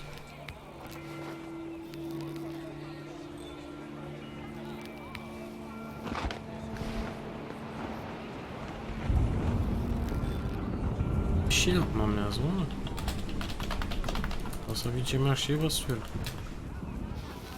Farklı bir manevrası, bir tuşu, push to action olayı yok şeyde. Uçurtmada. Mouse çevirelim, yok. Uçurtmayı uzaklığını ben kontrol etmiyorum. Sadece sağ sol veriyorum. Sağ sol aşağı yukarı.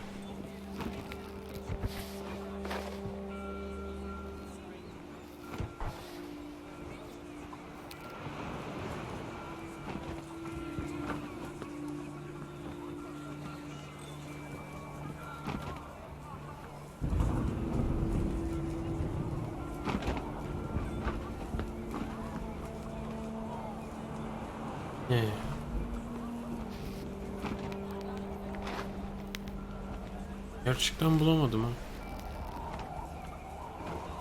ha. IQ'm yetmedi.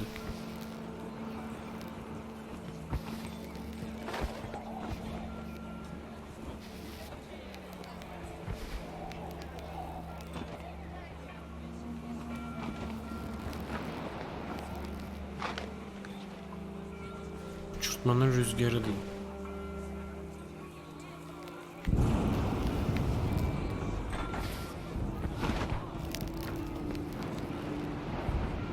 Rüzgarında ne var onun?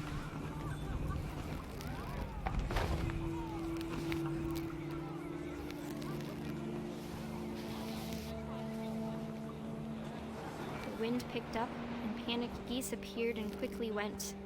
But all the humans did that day was go inside the tent. Yani sağ sol yapınca geçiverdi değil mi?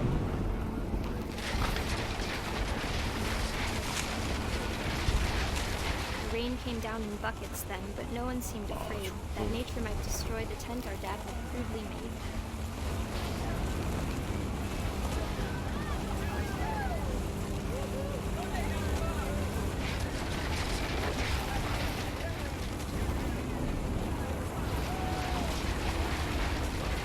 Thunder sounded much too close and full of angry power.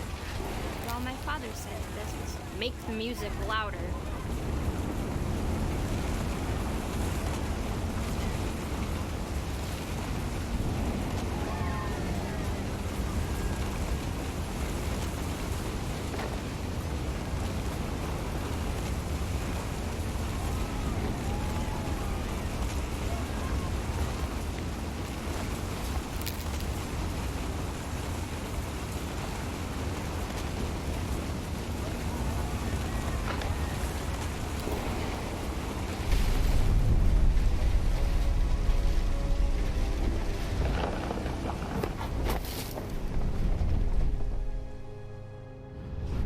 I wish that I could truly say I thought about you on that day. Out there on the beach alone, just you, the wind, the sea, and foam. But I didn't. Until we found you.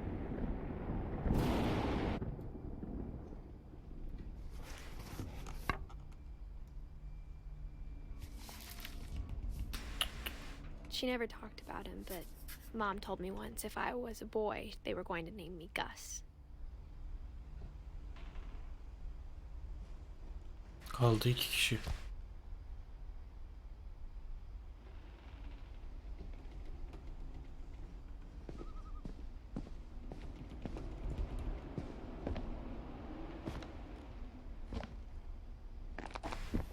My mom moved up to the loft after her brothers died.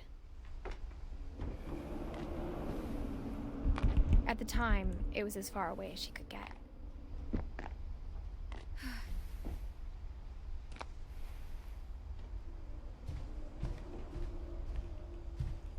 She spent a summer building houses in Calcutta, where she met my dad, Sanjay. Kendi anasına babasına geldik şimdi. Sanjay'la karşılaşmış.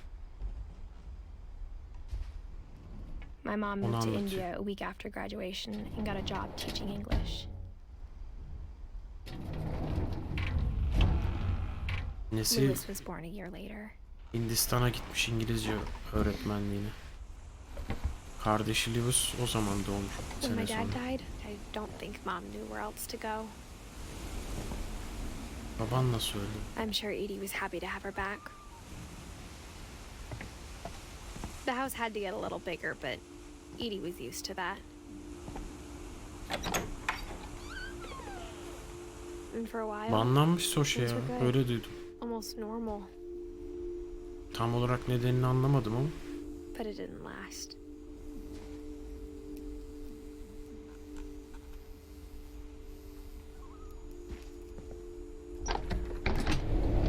The beginning of the end was Milton's 10th birthday, when Edie gave him a castle. En sonunda biz mi öleceğiz yani? Olay oraya mı geliyor? Diyeceğim demiyorum da. Ha, oyunun arka planı olan fotoğraf. Sanırım oydu. Güzel mekanmış bura. Buranın kapısını bile mühürlemiş. Ha, Milton'a geldik, kardeşine.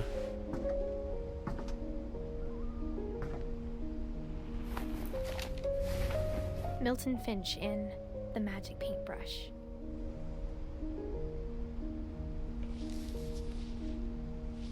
Ha.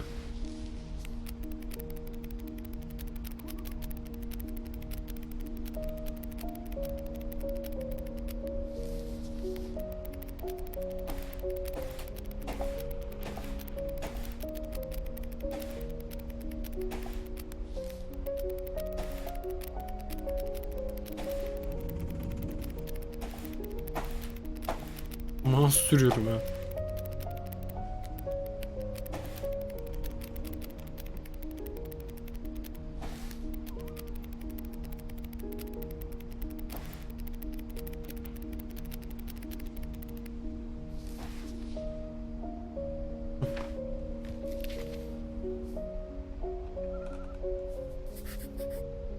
I was 4 when Milton disappeared. Lewis de annesi değil mi? Ha, Milton kayboluyor.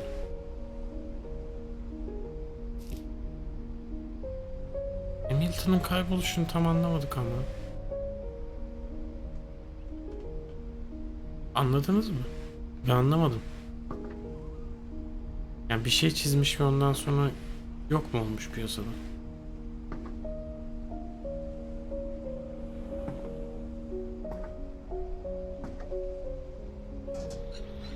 Mom spent months searching for my brother. Then she sealed the doors.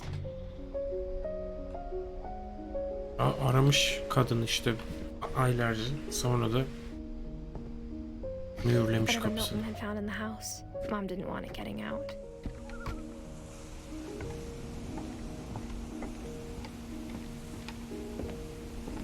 Kaybolmuş da ölmüş muamelesi çekmişler, direkt ümidi kesmişler, onu anlamadım ya.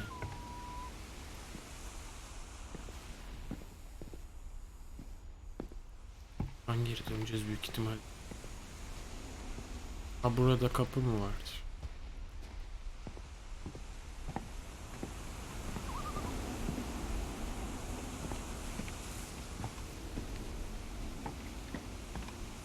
Orada olmalı ya bir şeyler.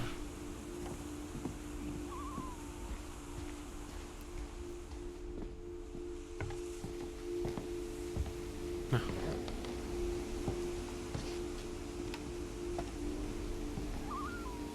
Mom definitely blamed Edie, but I think Lewis blamed himself. After he graduated, he just spent more and more time in his room until Mom got him a job at the cannery.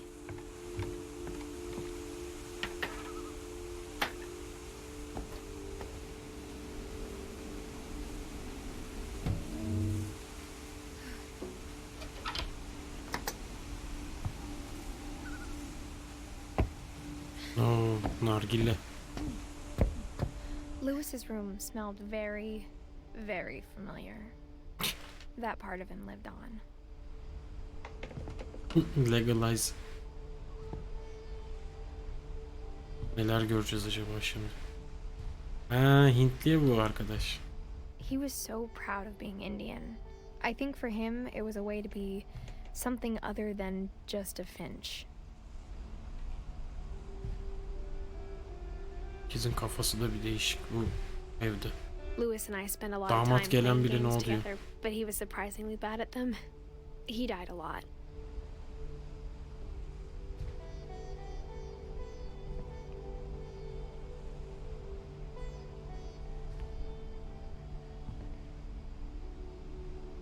Anladık.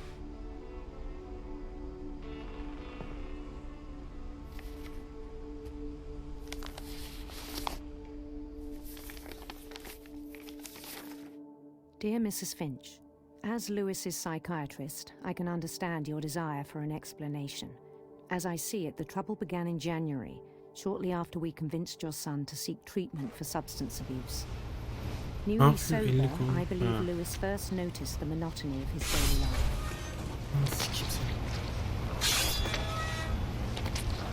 Ha, böyle bir işte çalışıyormuş annesi. But he withdrew part of himself. In our sessions, I saw the same behavior. His mind began to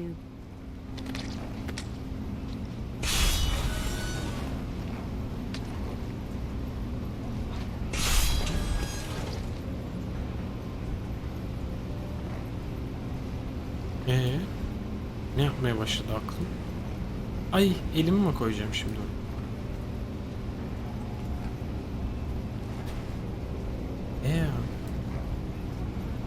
Wonder. Kafada oyun dönüyor. Şimdi o oyunu oynayabiliyorum abi. Bu arada bunu yapıyorum. Gerçekten inanılmaz. Gerçekten inanılmaz. Gerçekten inanılmaz. He said he started small. Ay yemiş artık oyunu. Imagining a labyrinth. Eli kaptıracağız şimdi. He'd feel his way about. Şu iki tarafı da ben oynuyorum, öyle söyleyeyim. Then something moved. O yüzden ne yaptığımı bilmiyorum. Bir öyle bir böyle. And toads. Ya uf, unutturacak bize, eli vereceğiz ya. And things that have not names. He knew it was all in his head.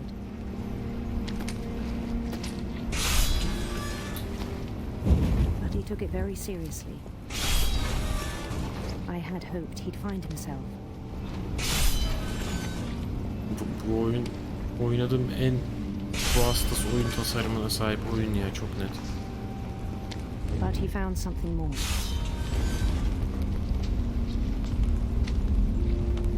I worried about him. Abi, JRPG'ye döndü yani. Daydreaming at the cannery. Bu arada balık atıyorum sürekli. I spoke with his boss.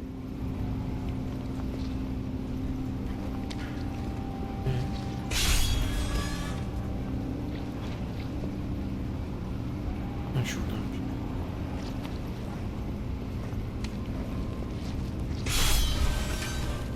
But he said Lewis had become a model employee. Methodical, tireless, focused.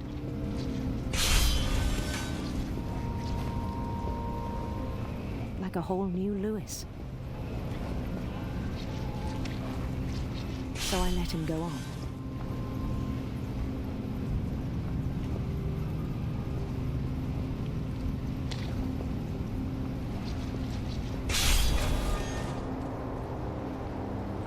Abi gittikçe hayal daha da büyüyor.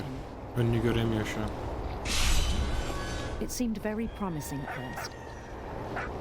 Bu arada çok dikkatli, çok çalışan, hiç yorulmayan bir işçiydi diye bahsediliyor şu an. He'd made a new friend.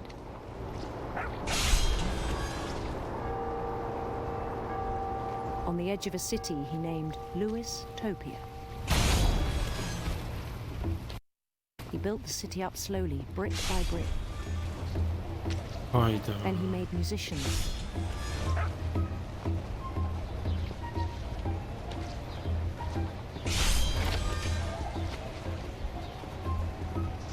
Bırakın halayı. And songs for them to play. He talked about starting Alıştım a ha. band. And he was always humming something. Gerçekten yani bunu nasıl tasarlarsın abi? İki farklı şey yaptıracağız. Bir yerden hikaye anlatacağız falan. He no longer spoke at the cannery. But his chopping was as reliable as ever.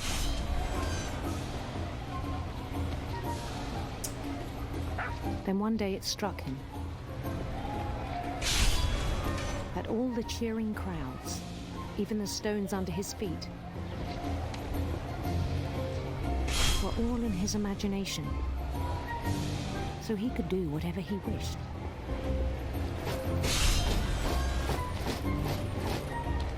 He held an election for mayor. And he won. Mario göndermesi. They begged him to stay, but his mind was already wandering. It became a game for him. Ay iyice büyüdü. He'd conquer a city, then immediately push on. Gemi de bende tabii ki. New Louisville.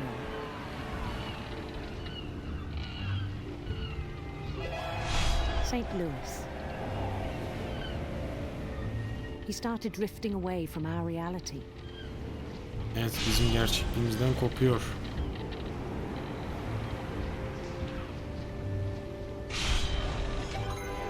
Minneapolis. Until one day he forgot to go home from the cannery. Even as his mother pleaded with him, part of Lewis kept sailing on.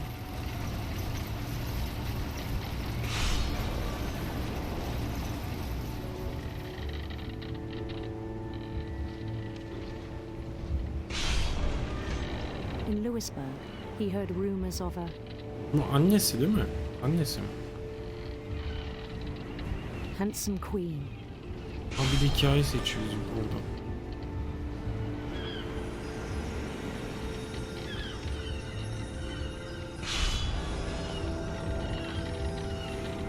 The queen was on her own quest for Hikaye yazıyoruz ya bir de. sinister serpents.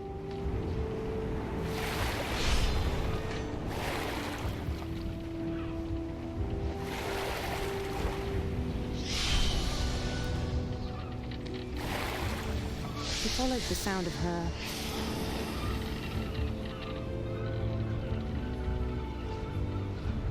silver harp. Allah Allah. Kafayı yemişler. Çalamadım. His chase led him to a golden palace east of the sun and west of the moon. Hala balık çeviriyorum alttan da. Even then, his logic remained sound. Of, full kapandı ekran.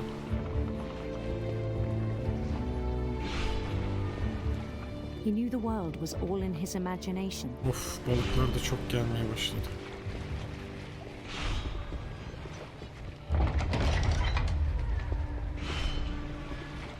Oha, artık 3 boyutlu falan oldu. Ananın ama JRPG başladı, ne oldu? In his own eyes, he becomes Oha something ya. greater than a king. Abi, adamın hayaline bizi öyle bir soktular ki. For someone who'd never known success in the real world, I think it was overwhelming.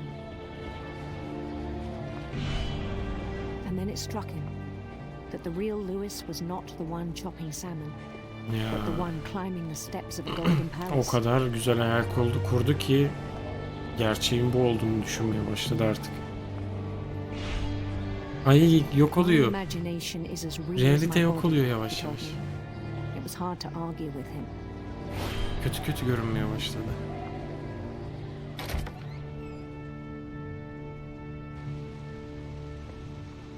Ha, iyi. Olup kaptırmamışız diyecektim ki kapıya dönüp bakınca kim her yer kan. He began to forget the world we know. Kendini görecekti.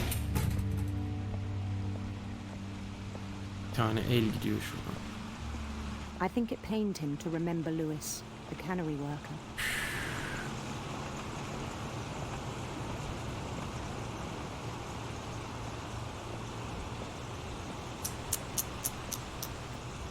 Abi bu nasıl bir He hikaye began to işlemek? despise the man with a royal contempt.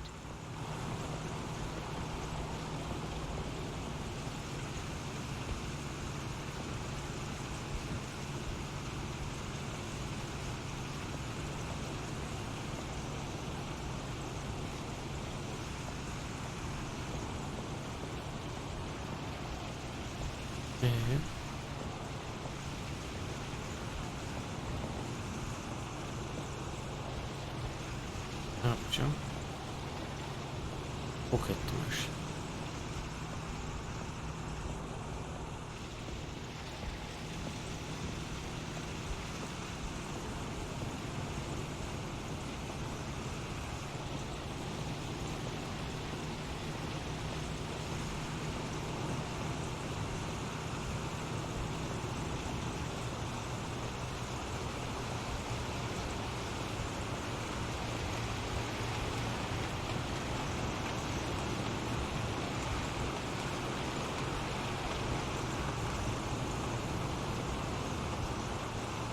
Kanlar balıklarınmış zaten. Ama şu an realiteyi şaştık. Kendi hayalinde kendine gelmeye başladı.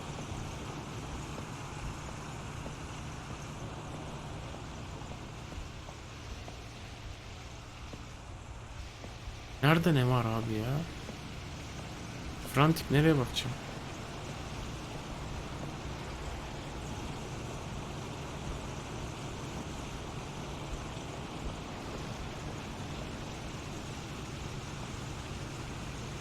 Çıktım. Yaptım daha önce bunu.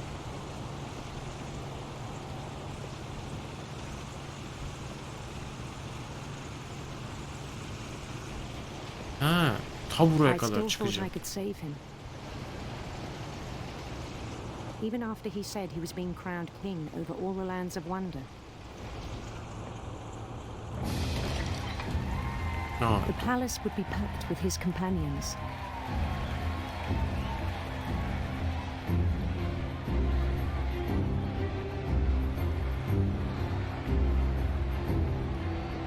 Bitmemişti bak. Orada bitirseler de çok vurucu olurdu Including ya. the wise Calico who'd insisted on advising him. Nasıl başladık, nasıl gidiyoruz bakalım.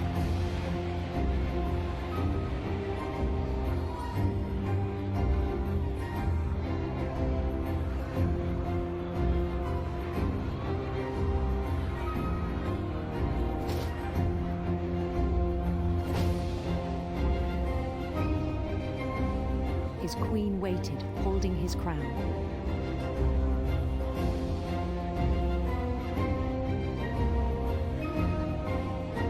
There was only one thing left to do.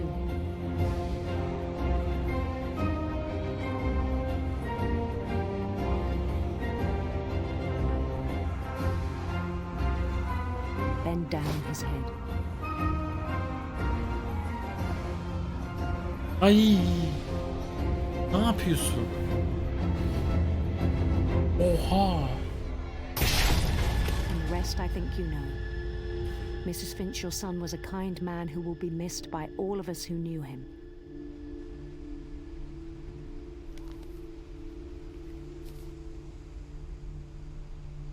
Ya içe içe otu gitmiş My çalışmış. brother was really cool. I wish you could have met him.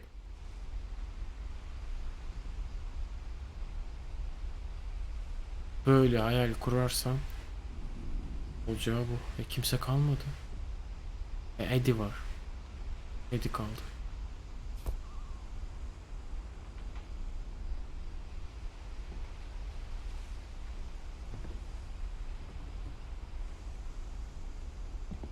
Daha azıcık kalmış bak oradan.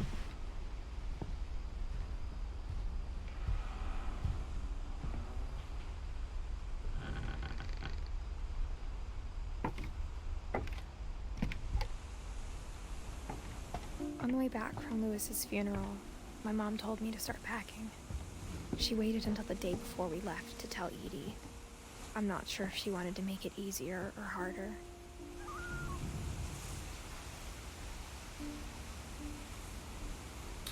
İlginç de bir ara. I wish we'd stayed.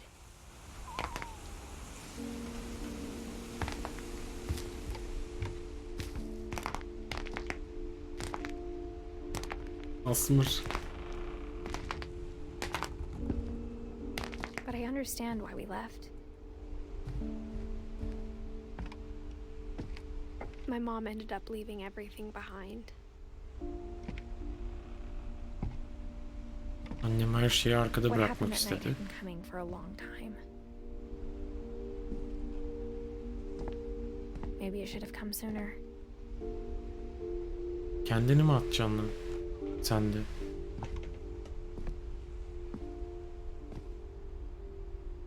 But it had to end one way or another. Haydi. All that's left now is to tell Bizim- you about that last night. Bizim odaya geldik.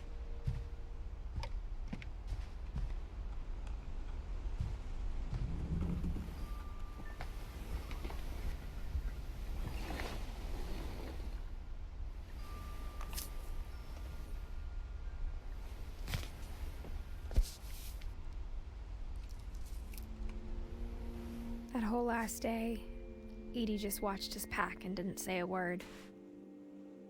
Until supper, when she raised her glass and said, To our final night together, and all our final nights apart. Grandma, You know what I said about alcohol. Some of your medications are very Edith, specific. I left a present for you in the hallway. Why don't you go open it? The grown-ups have to argue now. I'm sorry, you're right.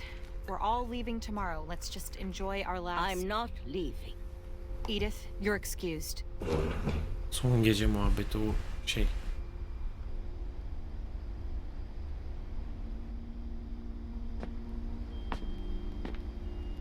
The power had been shut off that morning, but Edie always had plenty of candles. When my mom sealed the library, I don't think she knew about the other entrance, or that Edie had a key to it.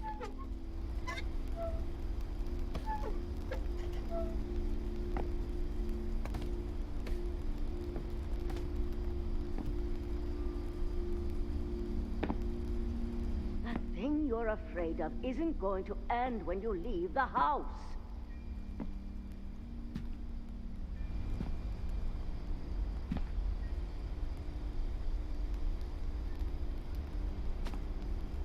Ha, şuradan çıkıyorduk değil mi? Tam bir yerden. Allah Allah. Buradan geldik.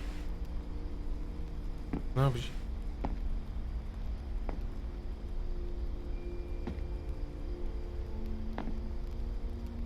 Buradan çıkıyor olmam gerekmiyor muydu? Buradan geçmiştik sanki. O kadar karanlık ki. Yeni yandı My orada. children are dead because of your stories. I think it's best if Edith and I leave tonight.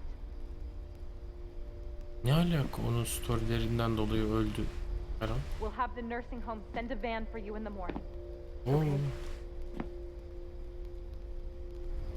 Bayağı huzur evine yollamacı. Edith Finch. Dear Edith, there's so many stories I wish I could tell you, but there's only time. Bu da babaanneninki. This is about what happened on the night you were born. That night, the tide went way, way out. It was the first and last time I ever saw the old house aground.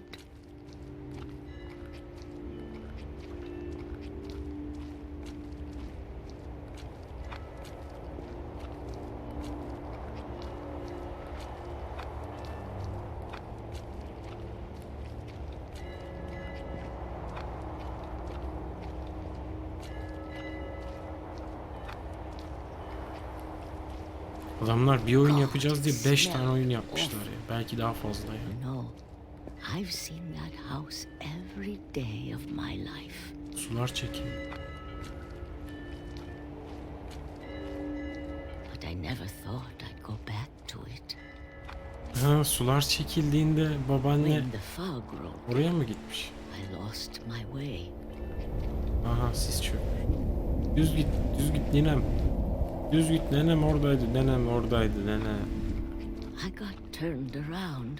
Dönme, dönme. Amına koyayım. Kayboldum. Siste denizin ortasında kayboldum.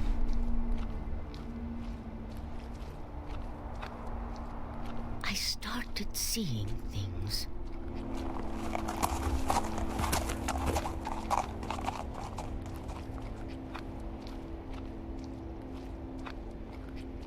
Things I'd forgotten had ever existed.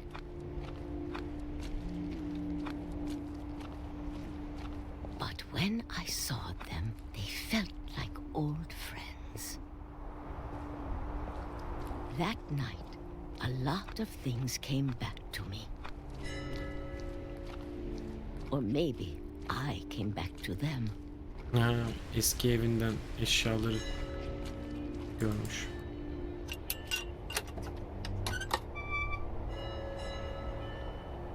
Things I can't explain, but that I need you to try and... Edith, what are you doing in here? Hadi canım. It's mine. Edith! Mom, you're gonna rip it! Let go! Yapma, yapma. I kicked and screamed, but Mom dragged me to the car.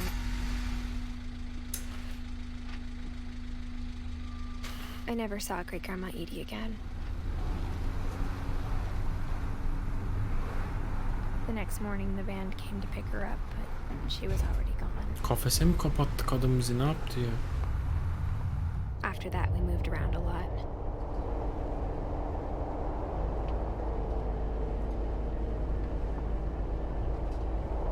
Ha, bunu da ben We both yapıyorum. tried to make the best of it.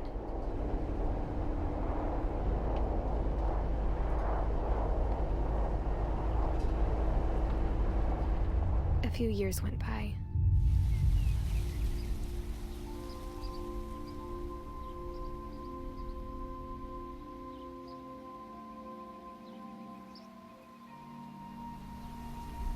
My mom didn't like to talk about it,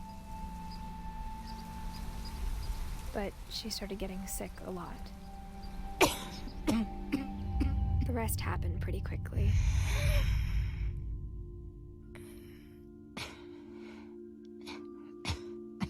She got better for a while, and then she didn't. Anne de gidiyor. And then I was alone. The last Finch left alive.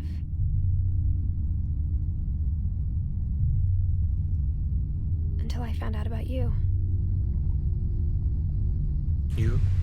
I'm still not sure what to tell you about all this. If we lived forever, maybe we'd have time to understand things. But as it is, I think the best we can do is try to open our eyes and appreciate how strange and brief all of this is. This No, journal ben was gidiyorum supposed şu to an. be for you. But now I hope you'll never see it. I just want to meet you and tell you all these stories Aa, myself. çocuk doğuyor. Kızın çocuğu doğuyor şu an. I guess if you're reading this now, things didn't work out that way.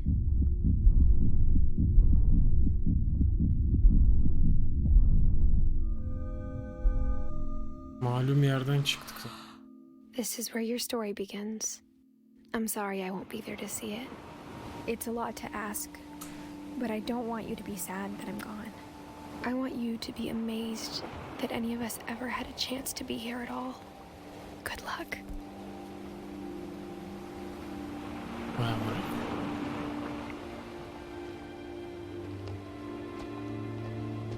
Bu çocuk kalmış şimdi. Biz bu çocuğu oynamışız işte. Ailenin son üyesi. Edith Finch'in oğlu.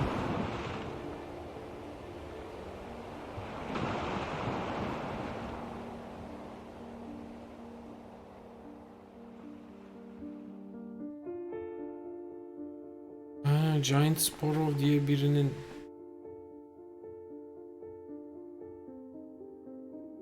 şeyiymiş herhalde. Hikayesiymiş.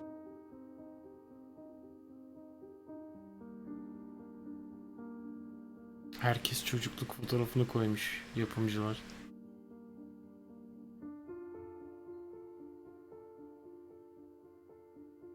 Tüyler diken ya. Siz nasıl insanlarsınız abi? Nasıl oyun yaptınız böyle?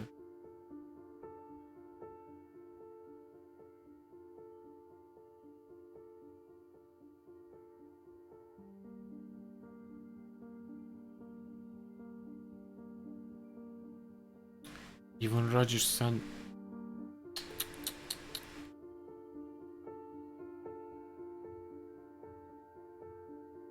Aynen sonuna yetiştin kanka. YouTube'a koyuyorum.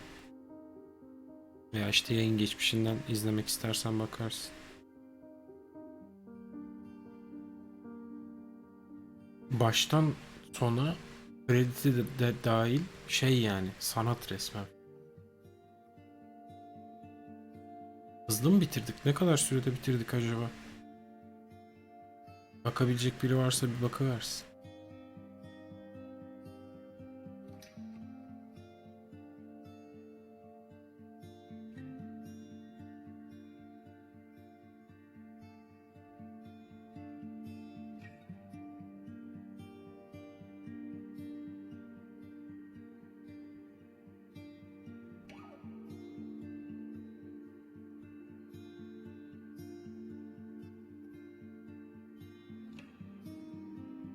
Yok, bu 5 saatin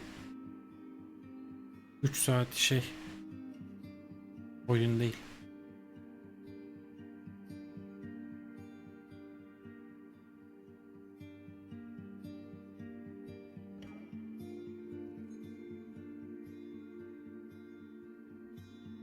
Kaç kişi çalışmış ya? Ben bayağı biraz indi zannediyordum da bayağı ekipmişler ya. Zaten ekip olmadan bu oyunu yapmak ne zor.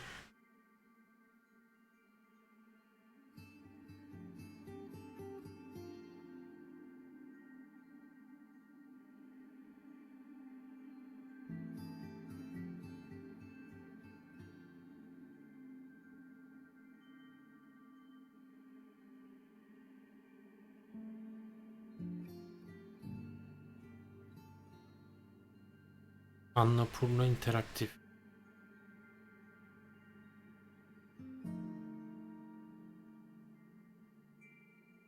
Bu oyun stüdyosunun çok garip bir hikayesi vardı diye hatırlıyorum. Bilen varsa hatırlatabilir.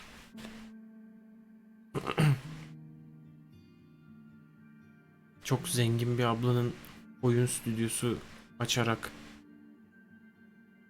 böyle bu tarz oyunlara falan odaklandı.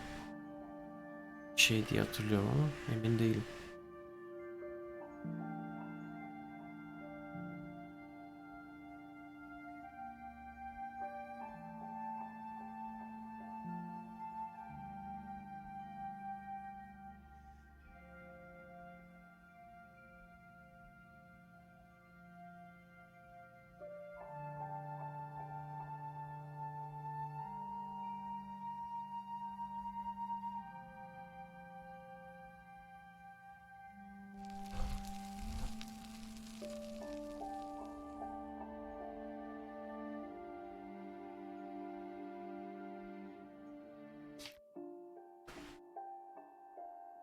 Replay story options now available. Okay.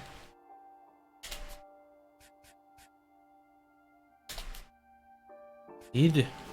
Yani 10 üzerinden 9 bile az gelebilir bu oyuna. Çok çok acayip bir hikaye anlatımı. Benim delay mi var lan gene?